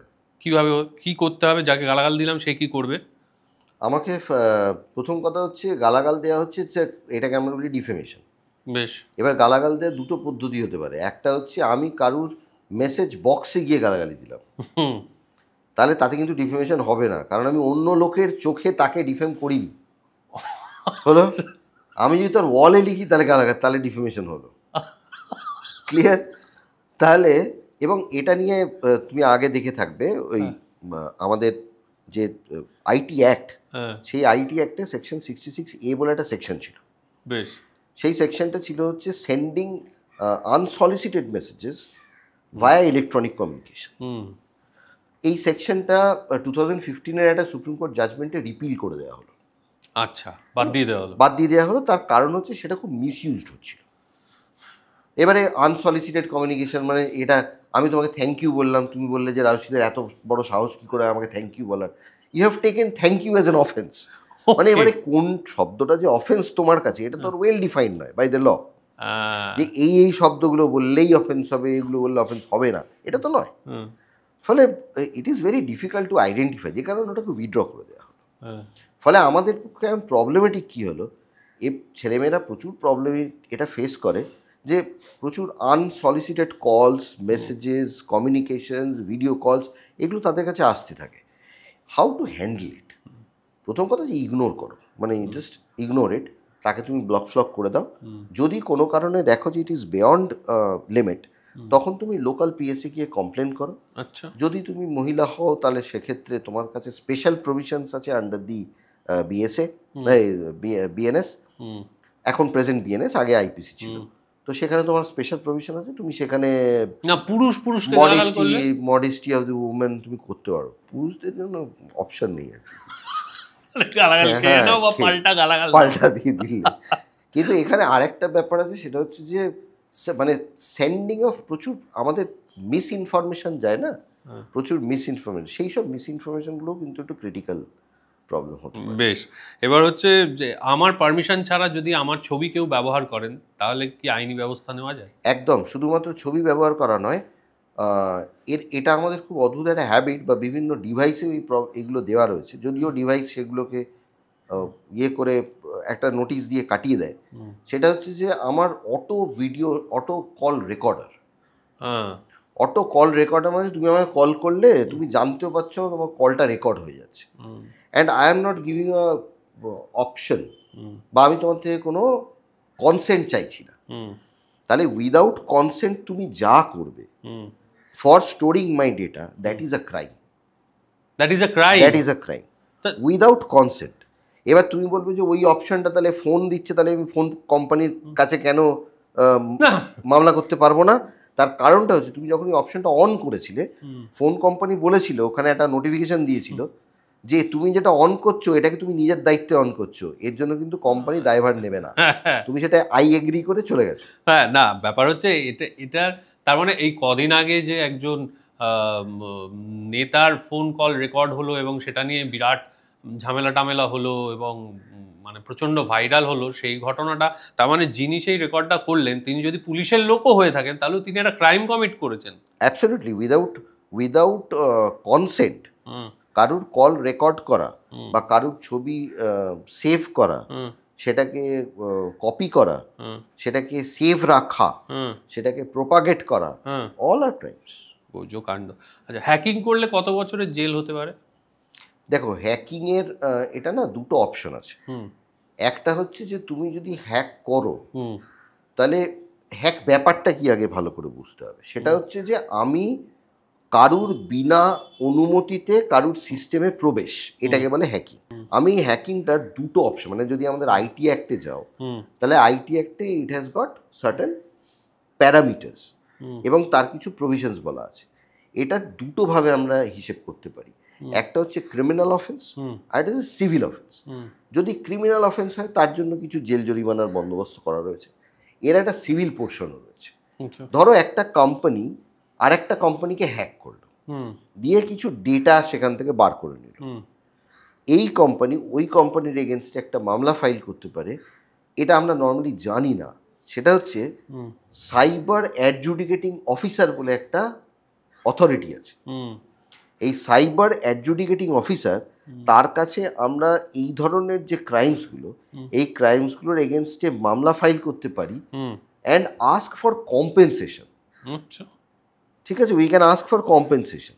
একটা কোম্পানি, সেই কোম্পানিকে আমার ডেটা প্রোভাইড করা হয়েছে, সেই কোম্পানি আমার ডেটাটাকে প্রোটেক্ট করতে পারেনি, আমি ওই কোম্পানির এগেন্সে, সে কোনোভাবে আমার ডেটাটা ব্রিচ হয়েছে, ডেটা ব্রিচ হয়েছে, আমি ওই কোম্পানির এগেনস্টে কম্পেনসেশন চেয়ে মামলা ফাইল করতে পারি ওই অথরিটির। না, আমি ইন্ডিভিজুয়াল, ধরো আমি যদি কারুর একজনের হ্যাক করে নিলাম, ফেসবুক হ্যাক করে নিলাম, ফেসবুক হ্যাক করলাম, তাহলে তার জন্য আমার কিছু সাজা রয়েছে, সেটা আমার আইটি অ্যাক্টে রয়েছে। সেটা মোটামুটি কত বছরের জেল হতে পারে? 3 to 5 years এরকম। 3 to 5 years কিছু পানিশমেন্ট রয়েছে, মানে কিছু ফিসকাল পানিশমেন্ট আছে, ঠিক আছে, সেগুলো রয়েছে। কিন্তু মূল বক্তব্যটা হচ্ছে যে আমরা তাছাড়াও we can ask for compensation. Okay, রাত্রির 11টার পর থেকে অনেকের মেসেজ আসতে আরম্ভ করে, কেমন আছো আমার ফ্রেন্ড হবা, হ্যাঁ তুমি কি করছো, তুমি ভেরি অ্যাট্রাকটিভ, হ্যাঁ, এবং তিনি রিপিটেডলি বলছেন যে না I am not interested, why are you talking to me like that, এভাবে কেন কথা বলছেন আমার সঙ্গে, অনেক সময় আপনি আমার বাবার বয়সী ইত্যাদি হচ্ছে। এতে বোধহয় বলা হচ্ছে cyber bullying, repeatedly cyber bullying. হ্যাঁ, সাইবার বুলিং এর কি সাজা? এবার এখানে না আরেকটা জিনিস বলি, সেটা হচ্ছে যে আমি এটা একটা জিনিস বলি সবাইকে, তুমি তোমার পাশের বাড়ির যে তোমার সবচেয়ে ক্লোজ ফ্রেন্ড, তুমি রাত্রি 3টের সময় তার বাড়িতে কলিং বেল বাজিয়ে জিজ্ঞেস করো তুমি কেমন আছো? If it is not in a physical mode, then why online? এই অনলাইনে কতগুলো সুবিধে আছে। সুবিধাটা কি? সুবিধাটা হচ্ছে, প্রথম কথা, তোমাকে হাতের সামনে কেউ পাবে না যে একটা চর বসিয়ে দেবে। 2 নম্বর হচ্ছে তুমি তোমার যে আইডেন্টিটিটা, সেই আইডেন্টিটিটাকে সাপ্রেস করতে পারো, সেটাকে সাপ্রেস করে তুমি করতে পারো, বা তুমি সেটাকে মর্ফ করে করতে পারো। না, ওদের মর্ফ যাচ্ছি না আমি, নর্মাল সার্কামস্ট্যান্সে খুব হয়, তো সেক্ষেত্রে হাতের কাছে কেউ নেই, সেক্ষেত্রে আমি ব্লক করে দেওয়া ছাড়া আর কি করতে পারি, মানে আইনি ব্যবস্থা নিলে কি করতে পারি? আমি তার এগেইনস্টে কমপ্লেন ফাইল করতে পারি। কিন্তু মুশকিলটা কি জানো, সেগুলো হচ্ছে এই ধরনের যে কমপ্লেন্সগুলো, this is not that much taken care of. কেন? তার কারণ হচ্ছে, মানে তুমি প্র্যাকটিক্যালি ব্যাপারটা ভাবো, একটা সাইবার পুলিশ স্টেশন, সেই সাইবার পুলিশ স্টেশনে 10 থেকে 12 জন অফিসার, এলাকাটা একটা বিরাট। সেই পুলিশ স্টেশনের আন্ডারে পার ডে হয়তো দেখা যাচ্ছে 50,000 ক্রাইম হচ্ছে, 50,000 ক্রাইম হচ্ছে, কি 1 লাখ ক্রাইম হচ্ছে, সমস্ত কিছু নিয়ে, সেন্ডিং আনসলিসিটেড মেসেজেস থেকে আরম্ভ করে ফাইন্যান্সিয়াল ক্রাইম পর্যন্ত। সেন্ডিং আনসলিসিটেড মেসেজ তো যদি তুমি ধরতে আরম্ভ করো, তাহলে তোমার তো নাম্বার অফ ক্রাইমসের কোনো শেষ হবে না, তাই না? তুমি এই সব কটা ক্রাইমকে যদি থানায় রেজিস্টার করো, তোমার মনে হয় যে এই 10-12টা মানুষের পক্ষে প্র্যাকটিক্যালি ফিজিবল না? দেখো, হ্যান্ডেল অল দিস। দেখো, যখন সিচুয়েশনটা মাথার উপর যাবে তখনই তো সেই মানুষটা সেটা করার কথা ভাববে। এবারে সেখানে কি তার কোনো প্রোটেকশন আছে আদৌ, লিগ্যাল প্রোটেকশন? খুব যে বিরাট কিছু একটা তা নয়, মানে তাদেরকে ডেকে ডুকে বলে দেওয়া হলো আর কি এসব করবেন, সেটুকু প্রোটেকশন পাওয়া যায়। বা তার এগেনস্টে তোমার, এবারে কেউ যদি ধরো এটাকে অন্যভাবে, কেউ হয়তো তার ডেটা থেফট করা হলো, তাহলে তার সেকশনস রয়েছে। কেউ ধরো সেখানে চিটিং বাই পার্সোনেশন করলো, ধরো আমি সৌরভ সেজে অন্য কাউকে এই কথাটা বলছি, তখন সেটাকে বলে চিটিং বাই পার্সোনেশন, মানে ইমপার্সোনেট করছি, তাহলে সেক্ষেত্রে হলো, সেক্ষেত্রে স্পেসিফিক সেকশনস আছে। নইলে আমাদের আইটি অ্যাক্টে সমস্ত ক্রাইমের সেকশন নেই। বেশ, এবার একটা জিনিস বলো, আমি যদি আমায় কেউ ফোন করে বললো এবং আমি ভুলবশত ওটিপিটা দিয়ে ফেললাম, তাকে বলে ফেললাম, তো সেই ওটিপিটা দিয়ে টাকা ছেড়ে দিল, তাহলে কি আমার টাকা যাওয়ার জন্য আমিই দায়ী? তোমার টাকা দেওয়ার জন্য তুমিই দেয়, because you have said it. বলছো। এবার তোমাকে ম্যালওয়্যার পাঠিয়েছে, হুম সেই ম্যালওয়্যার দিয়ে সে তোমার অ্যাক্সেস করেছে, হুম। তার জন্যও তুমি দায়ী, কারণ ম্যালওয়্যারটা তুমি ডাউনলোড করেছো। যদি ডার্ক ওয়েবে আমি প্রবেশ করি, তাহলে কি আমি অপরাধী হয়ে যাব? একদমই না। আমি ডার্ক অ্যাক্সেস ওয়েবে প্রচুর ভালো কাজ হয়, ভালো কাজ হয়। প্রচুর ভালো কাজ হয়। কিন্তু তুমি আইডেন্টিফাই করতে পারবে না কোনটা ভালো কোনটা খারাপ। ডার্ক ওয়েবের প্রবলেমটা হচ্ছে এইটা, কারণ তোমাকে তো জানতে হবে হুম যে আমি কোন সাইটে ঢুকছি। হুম প্রচুর আইটি প্রফেশনালস, হুম প্রচুর ব্যাংকের সেন্সিটিভ পার্সোনাল ইনফরমেশন ডার্ক ওয়েবে থাকে, and those are secured places. ফলে ডার্ক ওয়েব এরকম নয় যে আমি ডার্ক ওয়েবে ঢুকে পড়লাম মানেই একটা ওই ঘোমটা পড়া ওইটা একটা আমাদের ধারণা থাকে আর কি, যে একটা সাংঘাতিক সেই হ্যাকার ভাব ব্যাপারটা, এরকম নয় বিষয়টা। আচ্ছা। ডার্ক ওয়েব একটা প্ল্যাটফর্ম হ্যাঁ যে বিষয়টার মধ্যে তোমার প্রচুর ভালো কাজ হয় এবং অজস্র খারাপ কাজ হয়, এবং ওই খারাপটা কোনো লিমিটলেস খারাপ। ইনস্টাগ্রাম হ্যাক হলে কি করব, কোথায় কমপ্লেন করব? ইনস্টাগ্রামকে আগে একটু জানাতে হবে ফার্স্টে যে আমার বিষয়টা হ্যাকড হয়েছে।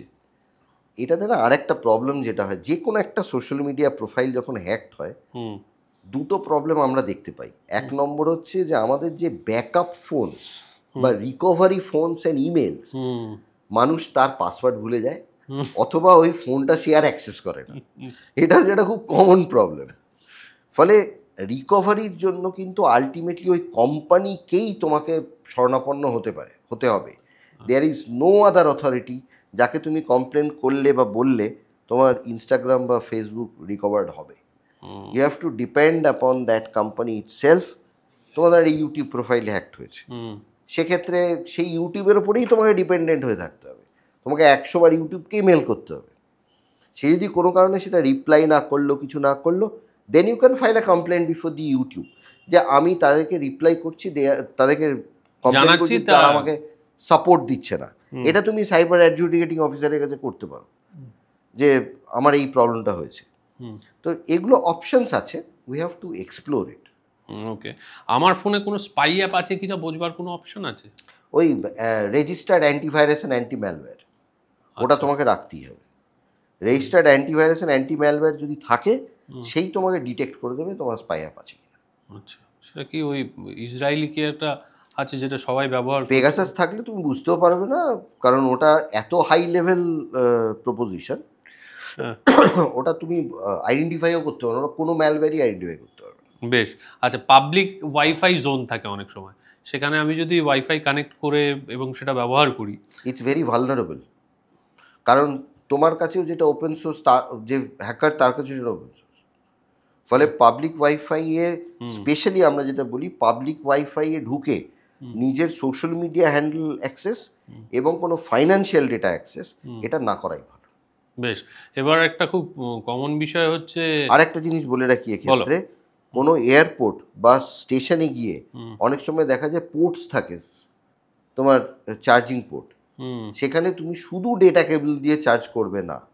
যদি তোমার প্লাগ পয়েন্ট রইলো, তুমি ওই ডাব্বা সমেত কেবল লাগাও, অ্যাডাপ্টার সমেত, তাহলে এই চোখে শুধু ডেটা কেবল দিয়ে চার্জ করবে না, কারণ ডেটা কেবল দিয়ে তুমি চার্জ করলে তোমার ব্যাক এন্ডে একটা কিছু কম্পিউটার রইলো, সে তোমার ডেটাটা অ্যাক্সেস করতে পারে, provided you have to give an option. তোমার একটা পারমিশন দিতে হবে, সেই পারমিশনটা তুমি তো ভুল করে দিয়ে ফেললে, এটাকে জুস জ্যাকিং বলে। জুস জ্যাকিং, হ্যাঁ, মানে ওই স্ট্র দিয়ে ডেটা নিয়ে যাওয়া। হ্যাঁ, আচ্ছা, কেউ যদি আমার বা আমাদের পরিচিত কারুর প্রাইভেট মোমেন্টের ভিডিও ভাইরাল করে দেয়, তাহলে আমি কি ব্যবস্থা নিতে পারি? আমাদেরকে ইমিডিয়েট থানায় জানাতে হবে, উইদাউট লজ্জা থানায় জানাতে হবে। কিন্তু একটা জিনিস আমাদের মনে রাখতে হবে, সেটা হচ্ছে once a data is uploaded on internet, it can never be deleted. কোনোভাবেই ডিলিট করা সম্ভব নয়। তুমি হয়তো একটা পার্টিকুলার জায়গা থেকে ডিলিট করলে, it can be get uploaded in another place. হ্যাঁ, কিন্তু আমি কোন সোর্স থেকে এটা শুরু হয়েছিল সেটা তো ডিকোড করা, আইডেন্টিফাই করা ইজ ভেরি ডিফিকাল্ট। এবার ধরো, ফর অ্যান এক্সাম্পল আমি বলছি, ধরো আমি কারোর একটা ভিডিও করলাম, সেই ভিডিওটা আমি শুধু করে আপলোড করেছি তাই নয়, আমি ওটা তোমাকে পাঠিয়েও দিয়েছি। তার মানে কি এর কতগুলো কপি হচ্ছে তুমি ভাবতে পারছো? তাহলে কিন্তু সেটা ব্যাক ট্র্যাক করতে করতে আমার কাছে অবধি তো পৌঁছানো সম্ভব। কি করে ব্যাক ট্র্যাক করবে তুমি? There are crores of people in this world. How can? এর কিছু অপশনস আছে, এর কিছু অ্যালগোরিদমস আছে, যেটা তোমার যে নতুন রুলস হয়েছে, যেটা আইটি অ্যাক্টের আন্ডারে আমাদের যে নতুন রুল হয়েছে, intermediary guideline and digital media ethics code, সেখানে কিছু প্রভিশনস বলা রয়েছে যে এই ইন্টারমিডিয়ারিজ যারা, এই ইন্টারমিডিয়ারি কাদের বলে? ইন্টারমিডিয়ারি জন্য ফেসবুক, ইনস্টাগ্রাম, জিমেল, ইয়াহু, এদেরকে বলে ইন্টারমিডিয়ারি। এদেরকে বলে সিগনিফিকেন্ট সোশ্যাল মিডিয়া, যাদের 5 মিলিয়নের ওপর সাবস্ক্রাইবার ইন ইন্ডিয়া, তাদেরকে বলে সিগনিফিকেন্ট সোশ্যাল মিডিয়া ইন্টারমিডিয়ারি। আর তার থেকে কম যাদের, তাদেরকে বলে সোশ্যাল মিডিয়া ইন্টারমিডিয়ারি। এই সোশ্যাল মিডিয়া ইন্টারমিডিয়ারিদের ক্ষেত্রে কিছু প্রভিশনস দেওয়া আছে যে তাদের উচিত হচ্ছে সেরকম ব্যবস্থা রাখা so that they can back track. আচ্ছা, কিছু অ্যালগোরিদম রাখা। আচ্ছা, ধরো আমি কারোর একটা ছবিকে মর্ফ করে ফেসবুকে ছেড়ে দিলাম, আমার কি শাস্তি হতে পারে? একদম। কি শাস্তি হবে? জেল জরিমানা তো হবেই। জেল জরিমানা হবে? একদম হবেই। এবং সেটা খুব কঠিন কি, মানে অপরাধটা প্রমাণ করা? একদম একদম নিশ্চয়ই। মানে that is a criminal offence. Criminal offence. একদম একদম। ওকে, ধরে নাও যে আমি আমার বান্ধবীর সঙ্গে একসময় প্রেম ছিল, তারপর সেই প্রেমে ব্রেকআপ হয়ে গিয়েছে, আমার কাছে তা আমাদের দুজনের প্রাইভেট ছবি না ভিডিও আছে, আমি সেটাকে বিয়ে করে দিলাম, সেটাকে আপলোড করে দিলাম, এটাকে রিভেঞ্জ কি একটা বলে, এটাকে রিভেঞ্জ পর্ন বলে। হ্যাঁ, রিভেঞ্জ পর্ন, এটাও খুব কমন টাইপের প্রবলেম। এর ক্ষেত্রেও অবভিয়াসলি জেল জরিমানা তো বটেই। যার সঙ্গে ভিকটিম কি করবে তখন? সেই মেয়েটি বা সেই ছেলেটি কি করবে?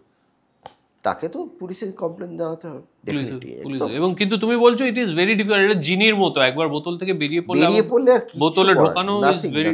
তাহলে তুমি মানে আমি এরকম বহু কেসেস দেখেছি, কারোর ছবি মর্ফ করে আপলোড করা হয়েছে একটা ফেসবুকের এই কি বলে তোমার ইউটিউবে একটা চ্যানেল বানিয়ে, ছবিটা সামনে চলছে, পেছনে কেউ একজন একটা গল্প বলছে, একটা লুসিয়াস একটা গল্প বলছে, সেটাকে টার্ন ডাউন করা হলো পুলিশকে বলে। তার 1 মাস বাদে অন্য একটা চ্যানেলে সেটা আপলোড হয়ে গেল with a new story line. কী করবে তুমি? কতগুলোকে টার্ন ডাউন করতে যাবে? অথবা তুমি সারাক্ষণ ধরে ওই ছবিটাই সার্চ করতে থাকবে ইন্টারনেটে যে আমি কোথায় কোথায় আপলোড হচ্ছে। পসিবল? তুমি একটা পয়েন্ট অফ টাইমে ছেড়ে দেবে। আমার পারমিশন ছাড়া কেউ আমাকে ট্র্যাক করতে পারে? উচিত না। যদি করে? তুমি ধরতে পারো তাকে, তার এগেন্সটে কমপ্লেন করবে। এটাকে সাইবার স্টকিং বলে। Cyber stocking. এবারে তুমি বলো যে স্টকিংটা তুমি ডিফাইন করবে কী করে? তোমার একটা সুন্দর চ্যানেল আছে, যে চ্যানেলের কী তুমি করো, আমি সেটাকে ফলো করি, তাহলে তো তুমি তো বলবে অল ফলোয়ার্স আর স্টকার্স। তা তো নয় ব্যাপারটা। না, একদম না, একদমই নয়। তার মানে তুমি স্টকিংটাকে ডিফাইন করবে কী করে?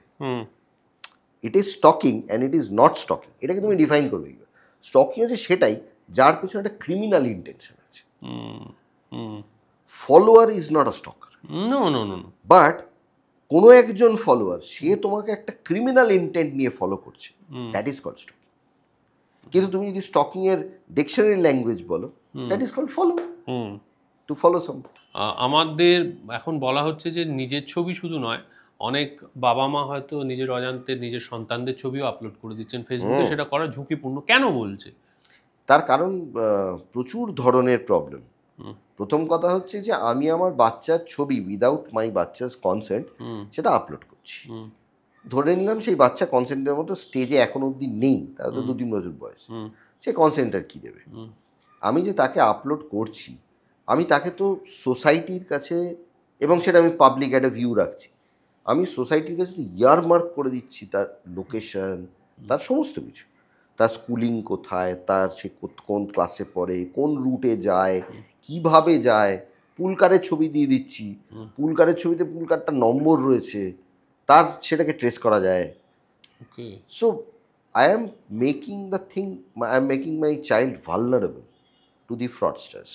এবং সেখানে ফ্রডস্টার তো অনেক রকমের ফ্রড হতে পারে, ফিজিক্যাল ফ্রড হতে পারে, সেটা সাইকোলজিক্যাল ফ্রড হতে পারে, সাইবার ফ্রড হতে পারে। ফলে তাকে তো কিডন্যাপও করা যেতে পারে। হ্যাঁ, এবং ওই যে বললাম তোমার human trafficking, illegal organ trade, এই ধরনের প্রচুর রকমের crime। না এবার আমার তাহলে লাস্ট কোয়েশ্চেন এবং ফাইনাল এবং কোয়েশ্চেন। বাচ্চাদেরকেও কিন্তু এই মানে অনেক পেডোফিলস আছে যারা এই ধরনের ট্র্যাকিংগুলো করে। ও তাই? ইয়েস। এবং সেক্ষেত্রেও অনেক রকমের প্রবলেম অ্যারাইজ করে। দে স্টক, বাচ্চাটাকে স্টক করে, এবং বাচ্চারা এখন মোবাইলে কনভার্সেন্ট, দে নো এভরিথিং। তারা মায়েদের বাবাদের মোবাইল থেকে একটা ইনস্টাগ্রাম অ্যাকাউন্ট খুলে ফেলছে তখন তাদের 5-10 বছর বয়স। লাস্ট অ্যান্ড ফাইনাল কোয়েশ্চেন, আজকের বর্তমান যে পরিস্থিতি সেইখানে তাহলে একজন সাধারণ মানুষ কিভাবে সেফ থাকবে, তাকে বেসিক কি কি পয়েন্টস ফলো করে রাখা উচিত? প্রথম কথা হচ্ছে আননেসেসারি ডেটা ছড়ানো বন্ধ করুন, এটা হচ্ছে 1 নম্বর পয়েন্ট। বেশ। তুমি যত ডেটা প্রোভাইড করবে রিগার্ডিং ইউ আর ভালনারেবল। বেশ। 2 নম্বর হচ্ছে take care of your financial situation. হুম ফাইন্যান্সের যতগুলো অ্যাপস আছে, হুম প্রথম কথা ফোনগুলোকে রাখতে হবে ইন আ লকড মোড, সেটাকে এনক্রিপ্টেড ফরম্যাটে রাখতে হবে বাই পাস কিজ, সেইগুলো করে একটু প্রোটেকশনটা রাখতে লাগবে।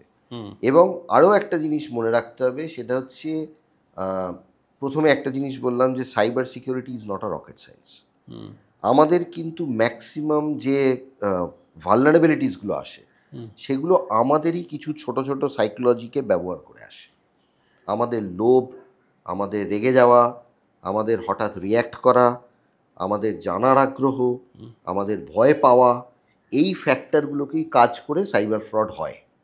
বেশ। ফলে আমরা যখনই একটা সোশ্যাল মিডিয়ায় থাকবো বা সাইবার দুনিয়ায় থাকবো, আমাদের এই সিচুয়েশনগুলোকে একটু মাথায় রেখে চলা ভালো। যে হঠাৎ কেউ যদি আমাকে এমন একটা জিনিস দিল যেটা is too good to be true, তখন আমরা সেটার থেকে একটু সেফ থাকবো। কেউ আমাকে আননেসেসারি ভয় দেখাচ্ছে, আপনাকে কিন্তু অ্যারেস্ট করে নেবো, অমুক হয়ে যাবে, তোমাকে ডিজিটাল অ্যারেস্ট যেগুলো করে, তো সেক্ষেত্রে আমরা সাবধান থাকবো।